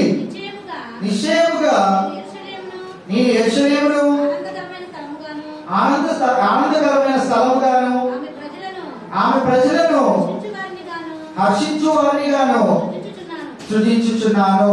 ఇక్కడ ఇంగ్లీష్ బైబిల్లో మంచి మాట వ్రాయబడినట్టు మనము చూస్తా ఉన్నాం. ఇక్కడ నేను సృజించుచున్న దానిని గురించి మీరు ఎల్లప్పుడూ హర్షించి ఆనందించుడి. Be glad and rejoice in what God is going to do. లేకపోతే దేవుడు మన కొరకై చేయబోతున్న దాని నిమిత్తము మనము ఎల్లప్పుడూ హర్షించి ఆనందించే స్థితిలోనే మనము ఉంటా ఉండాలి. ఎందుకు? ఎవరు అటు రీతిగా చేయగలుగుతారంటే కేవలం నీతిమంతులుగా జీవించినప్పుడే మనము హర్షిస్తూ ఉంటాం, ఆనందిస్తూ ఉంటాం. ఇది ఉంది కదా, ఇది చాలా అని మనం అనుకోవడానికి వీలు లేదు. దేవుని యొక్క అతి ఎక్కువ జ్ఞానంలో మన జ్ఞానాన్ని పోల్చుకోవద్దు. ఎందుకు? ఇది ఒకటే సరిపోదా? ఈ భూమి ఉంది కదా, ఈ భూమిలో ఉంటే సరిపోదా? ఈ భూమినే దేవుడు మార్చుకుంటే సరిపోదా అనడానికి వీలు లేదు. దేవుడు ఆ యొక్క మహాజ్ఞానంలో నుంచి ఏది చేస్తాడో దానికి మనము తలలోకి ఉండవలసిందే. ఆయన నీతిమంతులుగా మనల్ని ఉండమంటున్నాడు అంటే ఉందాంలే అనుకొని ఏదో సిలువ పైన రెండో దొంగలాగా మనకు కూడా అవకాశం ఉందనుకొని ఎవరైనా అనుకున్నట్లయితే వీళ్ళు చాలా పొరబడుతున్నట్లే. అది ఏంటి అంటే ఒక ఎగ్జాంపుల్ గా ఆయనకైతే ఆ అదృష్టం ఉండి, లేకపోతే ఆ యొక్క మహాకృపను బట్టి పక్కన ఉండి ఆ యొక్క గొప్ప ధన్యతను పొందుతున్నాడు. కానీ నేటి ఈ దినాల్లో మనము ఆ వాక్యాన్ని చదువుతున్నప్పుడు చివరి క్షణంలో, లేకపోతే రిటైర్ అయిపోయిన తర్వాతనో, నాకు ఓపిక ఉన్నప్పుడు, లేకపోతే నేను చెయ్యాలనుకున్నప్పుడు నీ దేవుడికి ఏదో ఒక పని చేస్తూ ఆయనకు ఉపయోగకరమైన పాత్రగా ఉంటాను అని అనుకుంటే చాలా పొరబడ్డట్టే. ఆ వాక్యాన్ని మనము అర్థము చేసుకున్నట్టే. ఆ యొక్క స్థితిలో ఆ దొంగకు దొరికిన ఆ అవకాశము మనకు ఆ వాక్యాన్ని చదువుతున్నప్పటి నుంచే మనము మన జీవితాల్లో కలిగి ఉండాలి. మారు మనసు అనేది మన జీవితంలో వస్తూనే ఉండాలి. దేవునికి మనము దొంగగా జీవిస్తున్నట్లయితే మనల్ని మనం తక్షణమే మార్చుకొని, దేవా నన్ను మార్చివేయు, నీ కృపలో నీ యొక్క పరలోక రాజ్యంలో నన్ను జ్ఞాపకం చేసుకోవాలని తక్షణమే మనము అడిగే స్థితిలో ఉంటా ఉండాలి. ఆ టైంలో ఇద్దరు దొంగలు ఉన్నారు. ఒకడేమో నీవు దేవుడో కనుక నువ్వు నిన్ను రక్షించుకొని నన్ను రక్షించు అన్నాడు. ఇంకొకటి ఏమన్నాడు అంటే పశ్చాత్తాప హృదయంతో ఏమన్నాడు, నేడు నీవు నాతో కూడా పరదేశంలో ఉండవు. అంటే దానికి ముందు దొంగ అన్న మాట ఏంటి? నీ చిత్తమైతే నీ రాజ్యంలో నన్ను కూడా జ్ఞాపకం చేసుకో అనగానే ఒక దొంగ మాటను దేవుడు కొట్టివేశాడు. ఇంకో దొంగ మాటను స్వీకరించి నేడు నీవు నాతో కూడా పరదేశిలో ఉందువు అని అన్నాడు. ఆ మాటను చదివిన వెంటనే ఒకవేళ మనం ఇంకా దేవుని దృష్టిలో దొంగగా ఆయన సమయాన్ని, ఆయన ప్రతి ఒక్క విషయాన్ని మనం దొంగిలిస్తున్నట్లయితే మనం గుర్తు చేసుకొని, దేవా నన్ను నీతిమంతుడిగా మార్చి నీ దృష్టిలో నేను దొంగగా ఉండకుండా నీ దృష్టిలో విలువైన పాత్రగా నన్ను ఉంచు అని మనము ప్రయాసపడాలి. అటు ప్రయాస మన జీవితంలో ఉండాలని దేవుడు కోరుకుంటా ఉన్నాడు. కీర్తన గ్రంథం 98వ కీర్తనలో మనము ఈ హర్షించడము, ఈ ఆనందించడం అనే మాటలు మనం ఆ 98వ కీర్తనలో మొత్తము దాన్నే మనం చూస్తూ ఉంటాం. దేవుడు చేసిన ఆశ్చర్య కార్యములను గూర్చి అక్కడ కీర్తనకారుడు ఎట్టి రీతిగా ఆయనను స్తుతిస్తా ఉన్నాడు ఆ కీర్తనలో చూస్తాం. అయితే మొదటి వచనాన్ని చివరి వచనాన్ని చదువుకుందాం. 98వ కీర్తన. యెహోవా ఆశ్చర్య కార్యములు చేసి ఉన్నాడు, ఆయనను గూర్చి కొత్త కీర్తన పాడుడి. ఆయన దక్షిణ హస్తము, ఆయన పరిశుద్ధ బాహువు ఆయనకు విజయము కలుగ చేసి ఉన్నది. 9వ వచనం కూడా చదువుదాం. భూమికి తీర్పు తీర్చుటకై నీతిని బట్టి లోకమునకు తీర్పు తీర్చుటకై న్యాయమును బట్టి జనములకు తీర్పు తీర్చుటకై యెహోవా వెయిట్ చేసి ఉన్నాడు. ఇక్కడ మనం గమనించగలిగినట్లయితే దేవుడు న్యాయమును నీతిని ధరించడానికి ఈ భూలోకంపైకి రాబోతున్నాడు. ఆయన నీతిమంతులంగా ఉన్న వారిని ఆయన న్యాయమైన తీర్పు తీర్చి ఆయన రాజ్యంలోనికి చేర్చుకుంటాడు. కొత్త భూమి, కొత్త ఆకాశంలో కేవలము పరిశుద్ధులు మటుకే ఉంటారు, నీతిమంతులు మటుకే ఉంటారు. కనుక మన జీవితం ఎంతవరకు నీతిమంతులంగా ఉంటుందో మనము చూసుకోవాలని మీకు తెలియజేస్తా ఉన్నాను. 19వ వచనంలో కూడా మనం గమనించగలిగినట్లయితే, నేను యెరూషలేమును గూర్చి ఆనందించేదను, నా జనులను గూర్చి హర్షించేదను, రోదన ధ్వనియు విలాపన ధ్వనియు దానిలో ఇకను వినపడదు. ఆ యొక్క కొత్త భూమిలో ఏముంటదట అండి? రోదన, ఏడ్పు, సఫరింగ్, పెయిన్, ఇంకా ఏంటి రోజువారీగా జరిగే ఏ పనులు కూడా, ఎవరో రోడ్ పైన వెళ్తూ రోడ్ యాక్సిడెంట్ చేసి వాడిని తిట్టుకోవడం, వీడిని తిట్టుకోవడం, ఇవేవి ఉండనే ఉండవు. మనము ఎల్లప్పుడూ ఆ కొత్త భూమి, కొత్త ఆకాశంలో ఏం చేస్తా ఉంటామంట? ఆనందిస్తా ఉంటాం, దేవుని స్తుతిస్తా ఉంటాం. ఆ నోటి నుంచి దేవునికి స్తుతులు వస్తానే ఉంటా ఉంటాయి. కనుక ఇక్కడ మనం గమనించగలిగినట్లయితే రోదన ధ్వనియు విలాప ధ్వనియు దానిలో ఇకను వినపడదు. ఈ యొక్క భూమిలా వింటున్నామా అండి? మనము ఈ భూమిలా వింటున్నామా? రోధిస్తున్నామా? మనం రోజు మన పిల్లల గురించి రోధిస్తున్నామా? మన జీవితాల గురించి రోధిస్తున్నామా? మన లైఫ్ ఏమవుతుంది అనే దాని గురించి రోధిస్తున్నామా? డైలీ మనం రోధిస్తూనే ఉన్నాం. ఏంటి నా జీవితం ఇలా అయిపోయింది, దేవుడు ఎందుకు నా చేయి విడిచిపెట్టాడు, ఇంతకంటే మంచి జీవితం నాకు ఇవ్వచ్చు కదా అని అనుదినము మనము రోధిస్తానే ఉన్నాం. మన పిల్లలు మంచిగా చదవట్లేదు అని రోధిస్తానే ఉన్నాం. మనకు కలుగుతున్న ఎక్కువ ఇబ్బందుల గురించి మనము అనుదినము రోధిస్తానే ఉన్నాం. దేవుడు ఆయన యొక్క కృప మన పైన ఉంచినా గానీ మనం ఏదో ఒక విషయం గురించి అనుదినము రోధిస్తానే ఉన్నాం, విలపిస్తానే ఉన్నాము. కానీ కొత్త భూమి, కొత్త ఆకాశంలో ప్రవేశించిన వారు ఆ రోదనలో గాని, ఆ వేదనలో గాని, ఆ యొక్క విలాపంలో గాని వారు ఉండనే ఉంటారు. ఎందుకంటే వారు నీతిమంతముగా జీవించున్నారు. దేవుడు ఉపయోగకరమైన పాత్రగా వారిని ఎంచుకున్నాడు కనుక వారికి అక్కడ అటువంటి స్థితిని ఆయన ఉంచనే ఉంచాడు. ఎల్లప్పుడూ ఆనందించే గొప్ప స్థితిలో ఆయన ఉంచుతానని దేవుడు వాగ్దానము చేస్తా ఉన్నాడు. ప్రకటన గ్రంథం 7వ అధ్యాయం 17వ వచనంలో మనము ఆ మాటను చూస్తాం. 7:17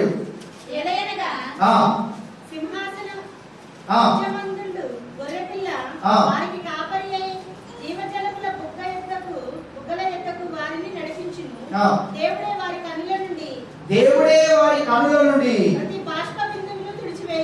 ప్రతి బాష్పపు బిందువును తుడిచివేయును. ఇక్కడ మనం గమనించగలిగినట్లయితే ఆ యొక్క రాజ్యంలోకి చేరినప్పుడు కుమారుడు ఇచ్చిన న్యాయమైన తీర్పును బట్టి ఆయన మనకున్న ప్రతి ఒక్క బాధ నుండి విడుదలను దయచేస్తాడు. కనుక మనం ఈ లోకంలో జీవిస్తున్నంత కాలము ఒకవేళ ఆ యొక్క రోదన, ఆ యొక్క విలాపము మన జీవితంలో ఉండకూడదు అంటే మనం ఎట్టి రీతిగా జీవించాలి?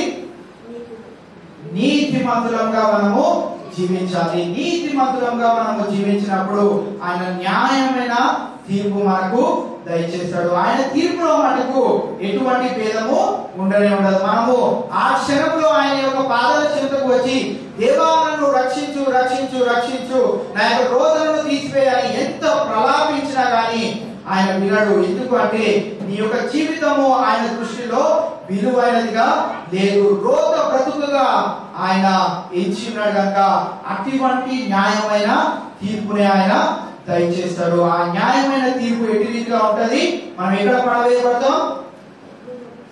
అగ్ని గంధకంలో పడవేయబడతాం. అక్కడ అగ్ని ఆరదు, పురుగు చావదు. ఈ మాట కూడా తెలిసిన మనము ఇంకా భయము భక్తి దేవుని పైన చూపెట్టకుండా మనము ఇష్టానుసారమైన జీవితాన్ని జీవిస్తా ఉన్నాం. నీతిమంతులుగా ఉండడానికి మనము ప్రయత్నము చేయట్లేదు.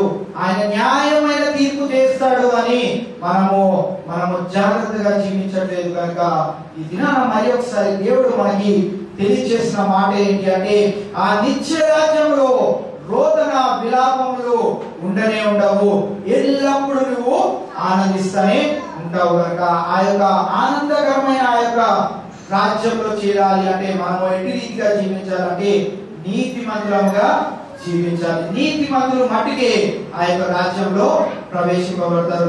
యేసుక్రీస్తు ప్రభువు చెప్పిన ఒక ఉపమానాన్ని మీకు తెలియజేస్తాను. ఉప్పు గుర్తొచ్చిందా అండి? ఉపమానం. ఉప్పు నిస్సారమైనదైతే మనుషులు దాన్ని త్రొక్కి వేస్తారు. ఉప్పు ఒకవేళ మనం కూరలో వేసామనుకోండి, అది రుచిని ఇవ్వలేదు అనుకోండి, ఏం చేస్తామండి? ఈ ఉప్పు ప్యాకెటే బాగాలేదు, అంత కల్తీ ఇస్తున్నాడు అని అంటాం. ఎందుకు? ఉప్పుకున్న ఆ లక్షణం ఏంటిది? అది రుచిని ఇవ్వాలి. వేసిన వెంటనే అది రుచిని ఇవ్వాలి, ఎక్కువ తక్కువ రుచిని ఇవ్వాలి. ఒకవేళ రుచి ఇవ్వలేదు అనుకోండి, ఏమంటాము? ఈ టాటా సాల్ట్ అస్సలు బాలేదు, కల్తీ చేస్తున్నాడు. గ్యాస్ సాల్ట్ అస్సలు బాలేదు, కల్తీ చేసేస్తున్నట్టున్నాడు. ఎంత వేసినా రుచి రావట్లేదు. కారం వేసుకోకపోయినా మనం తినగలుగుతాం, కానీ ఉప్పు లేకపోతే తినగలుగుతామా అండి? తినలేము. ఉప్పు నిస్సారమైనదైతే అది ఏం చేయబడుతుంది? కాళ్ళ కింద వేసి త్రొక్కబడుతుంది. వెలుగు అక్కడే ఉంటది కింద. మత్తయి సువార్త 5వ అధ్యాయము 13 నుంచి ఆ వచనాలు మనం గమనిస్తే 16 వచనాలు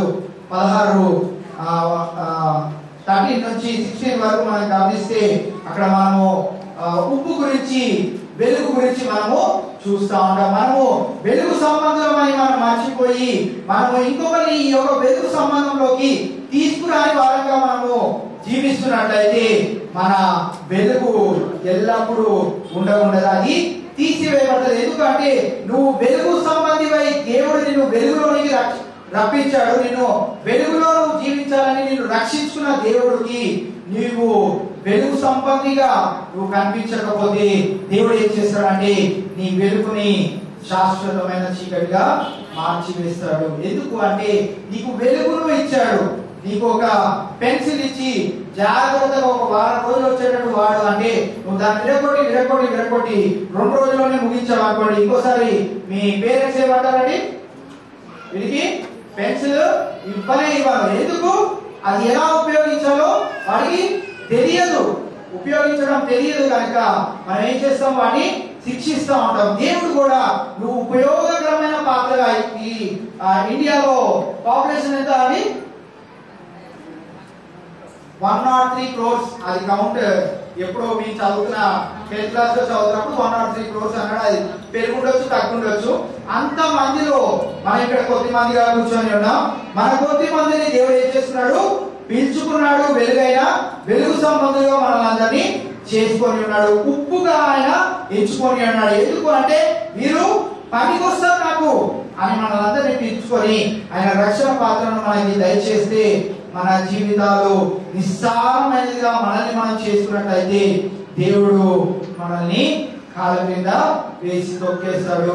మనము వెలుగు సంబంధమని మనం గ్రహించకుండా ఇహలోక చీకటిలో మనం జీవిస్తున్నట్లయితే దేవుడు మన జీవితాల్లో వెలుగును తీసివేసి చీకటిలో ఉండేటట్టు చేస్తాడు. నిత్య నగ్నిలో, నిత్య నరకంలో ఆయన మనల్ని పడవేస్తాడు. కనుక మనము ఉపయోగకరమైన పాత్రగా జీవించాలని దేవుడు కోరుకుంటా ఉన్నాడు. ఈ రోజు కీర్తన భాగంలో నుంచి కూడా కోరాహు కుమారులు వారి పరిస్థితి ఎటువంటిదైనా కానీ వారు దేవుని దృష్టిలో ఎటు రీతిగా ఉన్నారని ఉపయోగకరమైన పాత్రగా ఉన్నారు. ఏం చేస్తున్నారు వారు? ఉద్యోగాలు చేసుకుంటున్నారా? కావాల్సిన అన్ని కొనుక్కుంటున్నారా? ఏం చేయలేదు. వాళ్ళు ఏం చేస్తున్నారు? దేవుని స్తుతించాలి, దేవునికి అర్పణలు చేయాలి, దేవునికి మేము చేయవలసిన ప్రతి ఒక్క స్తుతి యాగం మేము చేయాలి. మా పరిస్థితి ఏదైనప్పటికీ, మేము కృంగిపోయినప్పటికీ మేమేం చేయాలి? దేవుని కృతజ్ఞతాస్తులు చెల్లించాలి అనే ఒక తీర్మానం తీసుకొని దేవుని దృష్టిలో ఉపయోగకరమైన పాత్రగా వారు జీవించి ఉన్నారు. నేటి ఈ దినాల్లో మనం ఎట్టి రీతి పాత్రగా జీవిస్తా ఉన్నాము అనేది మనల్ని మనము ప్రశ్న వేసుకోవాలని మీకు తెలియజేస్తా ఉన్నాను. మనము చివరిగా గమనించగలిగినట్లయితే ఈ ప్రకటన గ్రంథం 21వ అధ్యాయము 1 నుంచి 17 వచనాల వరకు మనం గమనించగలిగినట్లయితే కొత్త భూమి కొత్త ఆకాశం గురించి కొంచెము వివరణగా యోహాను భక్తుడికి కలిగిన దర్శనంలో నుంచి చెప్పిన మాటలుగా మనము చూస్తా ఉంటాం. అక్కడ మనం గమనించగలిగినట్లయితే 21వ అధ్యాయం మొదటి 8 వచనాల్లో కొత్త భూమి కొత్త ఆకాశం గురించి అక్కడ చెప్పబడుతున్నట్టు మనం చూస్తా ఉంటాం. దాంట్లో 4వ వచనంలో మనము అక్కడ ఏమేమి ఉండవో అక్కడ తెలియజేస్తున్నట్టు మనం చూస్తా ఉంటాం. ఒకసారి 4వ వచనం చదువుదాం. మరణముకే ఉండదు, దుఃఖమైనను, ఏడ్పైనను, వేదనైనను ఇక ఉండదు. అక్కడ మనం గమనించగలిగినట్లయితే ఆ యొక్క కొత్త రాజ్యంలో, కొత్త భూమిలో ఏమేమి ఉండవండి? మరణం ఉండదు, రోదన ఉండదు, ఏడుపు ఉండదు, దుఃఖం ఉండదు. ఇంకో దాని గురించి మనం ఆలోచించే పరిస్థితి మనకి ఉండదు. నిత్య ఆనందంలో మనము ఉంటా ఉంటాం. అదే దాంట్లో 8వ వచనంలో మనం గమనిస్తే రెండో మరణము ఎట్టి రీతిగా ఉండదో ఆ వచనంలో మనకు తెలియజేయబడుతుంది. చదువుదాం.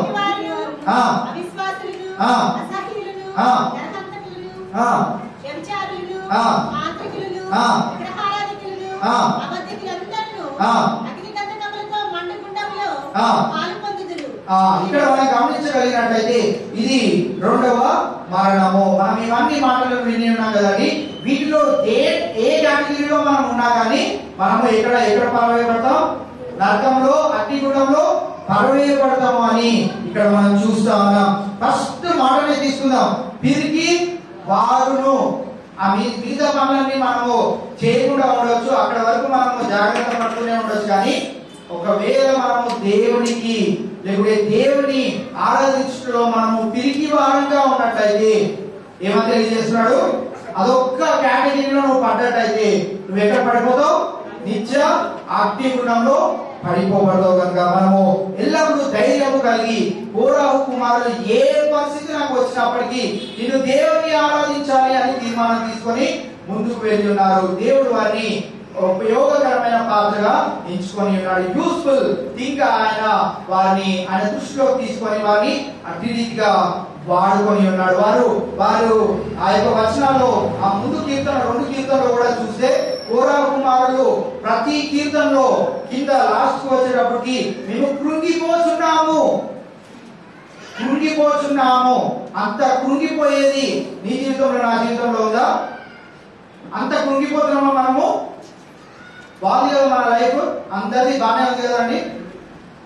కోవిడ్ అయినా కానీ ఏదైనా కానీ పరిస్థితుల్లో ముందుకు వెళ్తున్న కొద్దీ మనం అందరము మరీ కృంగిపోయి అంత బాధపడిపోయి అంత మనది లేదు. కానీ కోరాహు కుమారుల యొక్క జీవితాన్ని మనం గమనిస్తే కృంగిపోచున్నాము అని ప్రతి కీర్తనలో వారు తెలియజేస్తా ఉన్నారు. చివరికి వారు అనే మాట అంటే ఇంకను ఏమైనప్పటికీ నేను మాత్రం దేవుని స్తుతిస్తాను. దేవునికి కృతజ్ఞతాస్తుతులు చెల్లించే విషయంలో నేను ఎక్కడ తగ్గను. దాంట్లో మాత్రం మార్పు ఉండదు.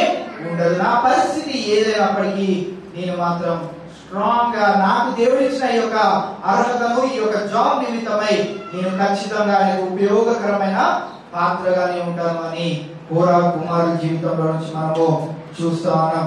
ఇదే ప్రకటన గ్రంథము నూతన యెరూషలేము గురించి కూడా మనము చూస్తా ఉంటాం. అక్కడ 9 నుంచి 17 వచనాల వరకు మనం గమనిస్తే 12వ వచనంలో 12 గుమ్మములు అక్కడ కలవు.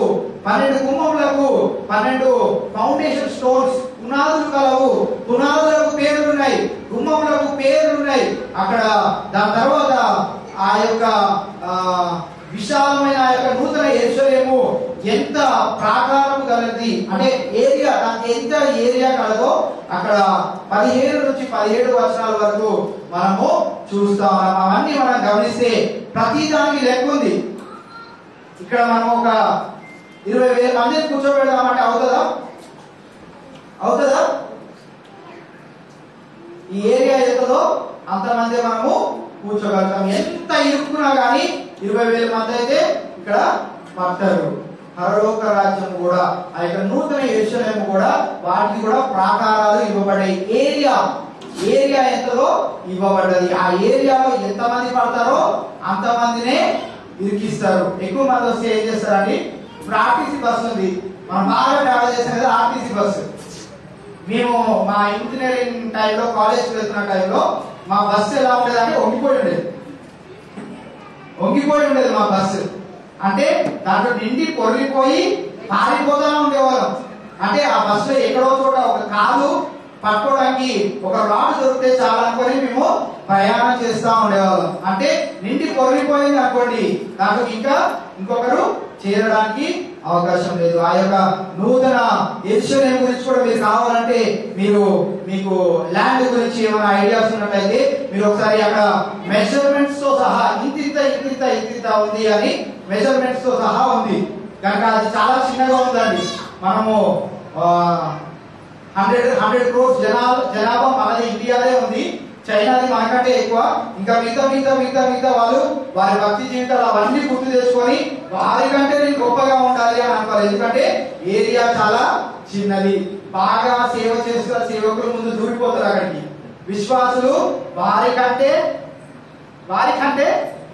గొప్పగా జీవించాలి. ఆ మోకాలు ప్రార్థన 2-3 గంటలు చేసినట్లయితే మనం ఏం చేయాలి, 10 గంటలు చేయాలి. ఎందుకంటే వారు దేవుడి పనిలోనే 24 గంటలు ఉంటా ఉంటారు. వారికైతే అక్కడ చేరే అవకాశం ఉండొచ్చు. పాస్టర్ అందరినీ లెక్కేసుకుంటే చాలా మంది ఉన్నాం. మేమందరం ఒకవేళ చేరిపోయాం అనుకోండి, స్థలం తక్కువ అయిపోతా ఉంటది. మాకంటే మీరు ఎక్కువ ప్రార్థన చేయాలి, వాక్య ధ్యానంలో ఉండాలి. మన పనులు చేసుకున్నప్పుడు కూడా దేవుని చూపిస్తూనే ఉండాలి. ఎందుకంటే ఏరియా చిన్నది, మన మెజర్మెంట్స్ తో సహా ఇవ్వబడింది. ఒకసారి మీరు ఎక్కడన్నా మన హెచ్ఎంపి గ్రౌండ్ వెళ్ళండి, హెచ్ఎంపి గ్రౌండ్ అంతా ఉందేమో ఈ ఏరియా. మోస్ట్లీ నాకు అర్థమైంది ఏంటంటే ఆ లెక్క ప్రకారం హెచ్ఎంపి గ్రౌండ్ అంతా ఉంటదేమో. హెచ్ఎంపి గ్రౌండ్ లో ఒక పెద్ద మీటింగ్ పెట్టామనుకోండి, 1,00,000 మంది కూర్చోగలుగుతారేమో. అంతకు మించి ఒక 10 కోట్ల మందిని ఇరికించగలుగుతామేమో. అంతకు మించి ఒకరు కూడా దాంట్లో దూరడానికి అవకాశం లేదు. కనుక ఆ నూతన యెరూషలేము చాలా చిన్నది. దాంట్లో మనం ఒక్క కాలు ఒక్క చెయ్యన పెట్టడానికి ప్రయత్నం చేయాలి. అందుకే కదా నీ పాపము గురించి నువ్వు ఒక కన్నును పొడుచు వేసుకున్నా పర్వాలేదు, ఒక చెయ్యి ఒక కాలు లేకున్నా పర్వాలేదు, కానీ నువ్వు వాటిని తీసివేసన్నా నువ్వు పరలోక రాజ్యానికి చేరడానికి ప్రయత్నం చేయని మనకు బైబిల్ గ్రంథంలో వాక్యం ఉంది. కనుక మన కాలు చెయ్యి కన్ను ఏది లేకపోయినా ఒక అడుగు ఒక చెయ్యి అన్నా పెట్టే అర్హత దేవుడు మనకి దయచేస్తాడా లేదా అనేది ఎట్టి రీతిగా మనము ఈ ఓవరాల్ గా మనము ఎక్కడ మనము దీన్ని పట్టుకోవచ్చు అంటే మనం ఎంత నీతిమంతులంగా జీవిస్తా ఉన్నాం, ఎంతవరకు దేవునికి ఉపయోగకరమైన పాత్రగా మనము జీవిస్తా ఉన్నాం, ఎంతవరకు మనము దేవునికి చేయవలసిన ప్రతి ఒక్క యాగములు కానీ కృతజ్ఞతాస్తుతులు కానీ. ఈ రోజు నేను చాలా సంతోషించాను. కొంతమంది స్తుతులు చెల్లించడంలో పెరుగుతా ఉన్నారు, జెంట్స్ సైడ్ కానీ లేడీస్ సైడ్ కానీ పెరుగుతా ఉన్నారు. ఆసక్తి పెరుగుతామని అదే చెప్తాను. మీరు ఈ స్తుతులు చెల్లించడంలో మీరు ఇంకా మెరుగుపరచబడాలి. ఎందుకు అంటే స్తుతులు చెల్లించడము దేవుడికి ఇష్టమైన బలియాగము కనుక ఆ స్తుతులు దేవుడు కోరుకుంటా ఉన్నాడు. ఆయన వారమంతా చేసిన మేలును బట్టి మనం ఆయనకి కొన్ని మాటలైనా మన నోటి ద్వారా చెప్పలేకపోయినట్లయితే మన జీవితాల్లో ఉపయోగకరమైనవిగా దేవుని దృష్టిలో ఉండవు కనుక మనము ఉపయోగకరమైన పాత్రగా దేవుని దృష్టిలో ఉండాలని మీ అందరికీ తెలియజేస్తా ఉన్నాను. కనుక మనము ఈ నూతన భూమి, నూతన ఐశ్వర్యము సృష్టింపబడబోచున్నది. ఏంటి? సృష్టింపబడబోచున్నది. ఇప్పుడున్న దాంట్లో మనము ఎలా ఉండాలి? నీతిగా ఉండాలి. దేవుని దృష్టిలో ఉపయోగకరమైన పాత్రగా, ఉప్పులాగైనా వెలుగుగా అయినా మనము జీవిస్తున్నామా లేదా మనల్ని మనము పరీక్ష చేసుకున్నాం. లేకుంటే మన జీవితాల నుంచి వాటిని తీసివేయడం జరుగుతుంది. మనం కూడా దేవుని దృష్టిలో నుంచి తీసివేయబడతాం కనుక మనము జాగ్రత్త కలిగి మనము జీవితం. ఎందుకంటే ఆ నిత్య రాజ్యంలో దుఃఖము గాని, ఏడుపు గాని, విలపించడం గాని, రోదన గాని, అనారోగ్యము గాని, మీరు ఇప్పుడు పడుతున్న ఏ ఇరుకు ఇబ్బందులు కానీ అక్కడ లేనే లేవు. ఉద్యోగం చేయాలనే బాధ లేదు. బిజినెస్ చేసి డబ్బు సంపాదించాలనే దిగులు ఉండదు. నాకు 2 పిల్లలు కావాలండి అని, మగ పిల్లడు ముందు కావాలి, ఆడపిల్ల ముందు కావాలి, ఏమీ అవసరము లేదు. నీతి మంత్రులుగా నువ్వు నీ పిల్లలు జీవించగలిగినట్లయితే మనం ఈ తాతనే, మీరు అందరి తాతనే గుర్తుపెట్టుకోండి. తాత తీసుకున్న తీర్మానానికి మనం అందరం కట్టుబడి ఆయన కంటే ముందు రావాలని మీరు ప్రయత్నం చేయండి. దేవుని దృష్టిలో ఉపయోగకరమైన పాత్రగా మనం అందరం ఉంటాం. దేవుడి కొన్ని మాటలను మనందరి ఇంటిలో భద్రపరచుగాక. ప్రార్థన చేసుకుందాం. అందరం కళ్ళు మూసుకుందాం. దేవుడి ఇచ్చిన ఈ యొక్క శ్రేష్టమైన మాటలను బట్టి దేవుడికి మనము కొద్దిసేపు ఆయన మాటల ద్వారా మనం ఒకవేళ మన జీవితాన్ని పరీక్షించుకోవడానికి సిద్ధంగా ఉన్నట్లయితే దేవునికి అడిగి ప్రార్థన చేద్దాం. కొన్ని తీర్మానాలు తీసుకుందాం. కాలము వెళ్ళిపోతా ఉంది, కాలం పరుగులు పెడతా ఉంది. మన జీవితాలు ఒకవేళ బద్ధకముగా ఇంకా ఎక్కడ ఉన్న వారు అక్కడే ఉన్నట్లయితే ఒకసారి మన జీవితాలను పరీక్ష చేసుకుందాం. కుమారులను గుర్తు చేసుకుందాం. వారు ఎల్లప్పుడూ కృంగిపోతున్నారు కానీ వారు దేవుని స్తుతించడంలో ఎప్పుడు వెనుతిరగలేదు. మనం ఎంతవరకు దేవుని స్తుతించడంలో మనము ఆసక్తి చూపెడుతున్నాం అనే విషయాన్ని మనం గుర్తు చేసుకుంటా ఉంటాం. ప్రార్థన చేస్తున్నాం. పరిశుద్ధుడా, పరమందులతో నిశ్చపడి ఆడబడుతున్నా మా తండ్రి, మీకే వందనాలు, స్తోత్రం ప్రభువా. ఈ యొక్క ఆరాధనను నీ నామ మహిమార్థమై ఏకరంగా జరిగించిన విధానం బట్టి మీకే వందనాలు, స్తోత్రం ప్రభువా. ఈ దినము ఈ యొక్క ఆరాధనలో ప్రభువా పాటలు పాడడానికి నీ బిడ్డలకు ఇచ్చిన మంచి స్వరాన్ని బట్టి మీకే వందనాలు, స్తోత్రం ప్రభువా. కీర్తన భాగంలో నుంచి అమూల్యమైన విషయాలు మేము 44 కీర్తనల నుంచి తెలుసుకోవడానికి నీ బిడ్డను నిలబెట్టుకొని వాడుకున్న విధానాన్ని బట్టి మీకే వందనాలు, స్తోత్రం ప్రభువా. ఈ దినము నిన్ను స్తుతించడంలో ప్రభువా కొద్దిమంది నోట్లను నువ్వు తెరిచిన విధానం బట్టి మీకే వందనాలు, స్తోత్రం ప్రభువా. వారి నోట్లను కట్టి వేసుకోలేకుండా ప్రభువా ఈ దినము ప్రభువా వారమంతా వారి జీవితాల్లో చేసిన మేలును బట్టి వారు నిన్ను కృతజ్ఞతాస్తుతులు చెల్లించకుండా వారి నోట్లను కట్టి వేసుకోలేక ప్రభువా నీకు వారు స్తుతియాగము చేసి ఉన్నారు దేవా. వారిని ఒకసారి జ్ఞాపకం చేసుకోండి. మీరు వారికి తోడుకోండి. వారి హృదయవాంఛలన్నింటినీ తీర్చండి దేవా. మీకే వందనాలు, స్తోత్రం ప్రభువా. అలాగే ఈ దినముకై ప్రభువా ఆ శక్తితో వేగిరమై వచ్చిన బిడ్డలందరినీ జ్ఞాపకం చేసుకోండి. వారి హృదయవాంఛలు ఏవైతే ఉన్నాయో ప్రభువా, వారు ఏ విధమైన ఇరుకు ఇబ్బందుల్లోకి వెళ్తున్నారో ప్రభువా వాటన్నిటిని జ్ఞాపకం చేసుకోండి. వారు నీతిమంతులుగా జీవించి విలువైన పాత్రగా నీ యొక్క దృష్టిలో మేము ఉండడానికి నీ యొక్క సహాయాన్ని దయచేయమని ప్రార్థన చేస్తున్నాం దేవా. నువ్వు ఈ దినాన ప్రభువా నీ మాటల్లో నుంచి ఉప్పును జ్ఞాపకం చేసి ఉన్నావు, వెలుగును జ్ఞాపకం చేసి ఉన్నావు ప్రభువా. మేము వెలుగు సంబంధం కనుక ఈ లోకం అనే చీకటిలో మేము పడిపోకుండా ప్రభువా ఇంకా ఈ చీకటిలో ఉన్న అనేక మందిని మేము వెలుగైన మార్గంలోకి, నీ యొక్క జీవము కలిగిన మార్గంలోకి తీసుకురావడానికి మీ యొక్క సహాయాన్ని సాన్నిధ్యం మాకు తోడుగా ఉంచండి దేవా. ఉప్పు వలె మేము ప్రభువా మరి నిస్సారమైనట్లయితే ప్రభువా ఒకసారి మమ్మల్ని మేము పరీక్ష చేసుకొని విలువైన రమ్యమైన రుచికరమైన జీవితాన్ని నీకు ఈ లోకంలో జీవించు కాలం అంతా మేము ఇప్పుటకు నీ యొక్క సహాయాన్ని దయచేయమని ప్రార్థన చేస్తున్నాం దేవా. మీకే వందనాలు స్తోత్రం ప్రభువా. ఈ దినము నీ యొక్క మందిరానికి తీసుకొచ్చిన చంటి బిడ్డల నుంచి వృద్ధుల వరకు ప్రతి ఒక్కరిని జ్ఞాపకం చేసుకోండి దేవా. వారు చేసిన ప్రతి ఒక్క పనిలో మీరు తోడుకుండండి. వారు అనుదినం చేసిన ఆ యొక్క విజ్ఞాపనలో మీరు తోడుకుండండి. వారి ప్రార్థనలో మీరు తోడుకుండండి. వారిని అనుదినం చేసిన స్తుత్యాగంలో మీరు తోడుకుండండి. వారి కృతజ్ఞతగా చేసిన ప్రతి ఒక్క పనిని నువ్వు జ్ఞాపకం చేసుకోండి. వారిని అంచెలంచెలుగా దీవించి ఆశీర్వదించండి దేవా. మీకే వందనాలు స్తోత్రం ప్రభువా. చంటి బిడ్డలు ప్రభువా, వారు చదువుల్లో మీరు తోడుకుండండి, సహాయం దయచేయండి. వారికి ఆయుర ఆరోగ్యాలు మీరు దయచేయబోతున్నందుకే మీకే వందనాలు స్తోత్రం ప్రభువా. యవన బిడ్డలు మీ కాడిని మోసే బిడ్డలుగా ఉండడానికి మీ యొక్క సహాయం దయచేయమని ప్రార్థన చేస్తున్నాం తండ్రి. రక్షణ లేని వారికి రక్షణ దయచేయమని ప్రార్థన చేస్తున్నాం దేవా. వారి చదువుల్లో మీరు తోడుకుండండి. వారు చేసిన ఉద్యోగాల్లో మీరు తోడుకుండండి. దీవించి ఆశీర్వదించండి దేవా. మీకే వందనాలు స్తోత్రం ప్రభువా.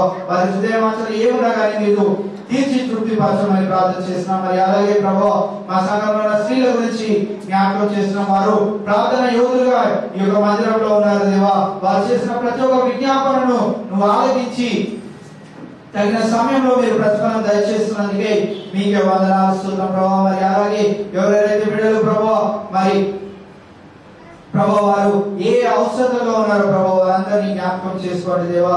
అలాగే మా సంఘంలో ఉన్న పురుషులందరినీ బట్టి నీకే వందనాలు స్తోత్రం ప్రభు. వారు చేసిన యొక్క కష్టాన్ని నువ్వు జ్ఞాపకం చేసుకోండి దేవా. అది ఫలభరితంగా చేయండి దేవా. వారు కృతజ్ఞతగా అర్పిస్తున్న ప్రతి ఒక్క అర్పణను నువ్వు దీవించి ఆశీర్వదించండి.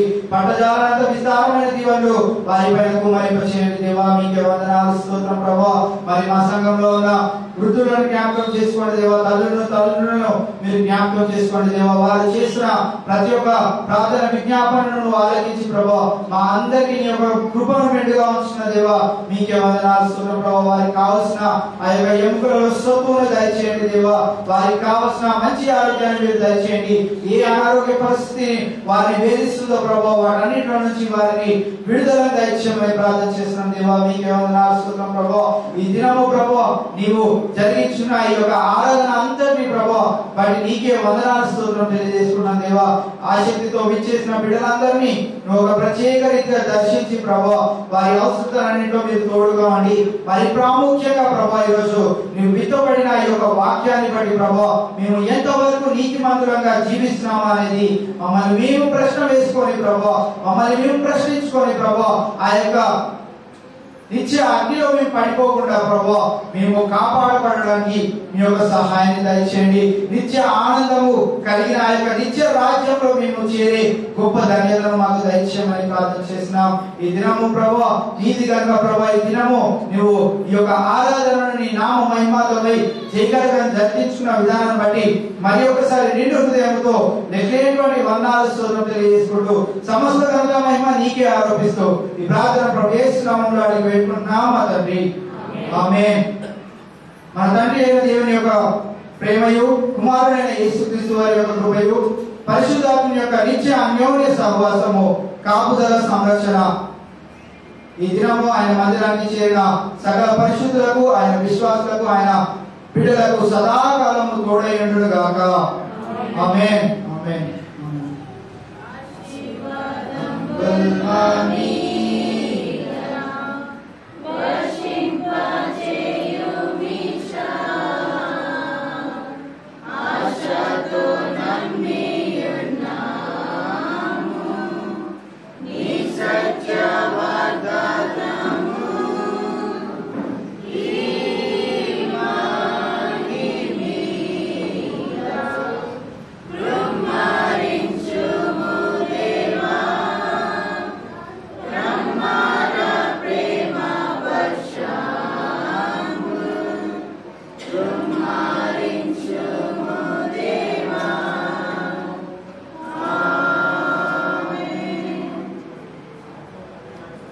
దేవుడు మిమ్మల్ని దీవించి ఆశీర్వదించును గాక.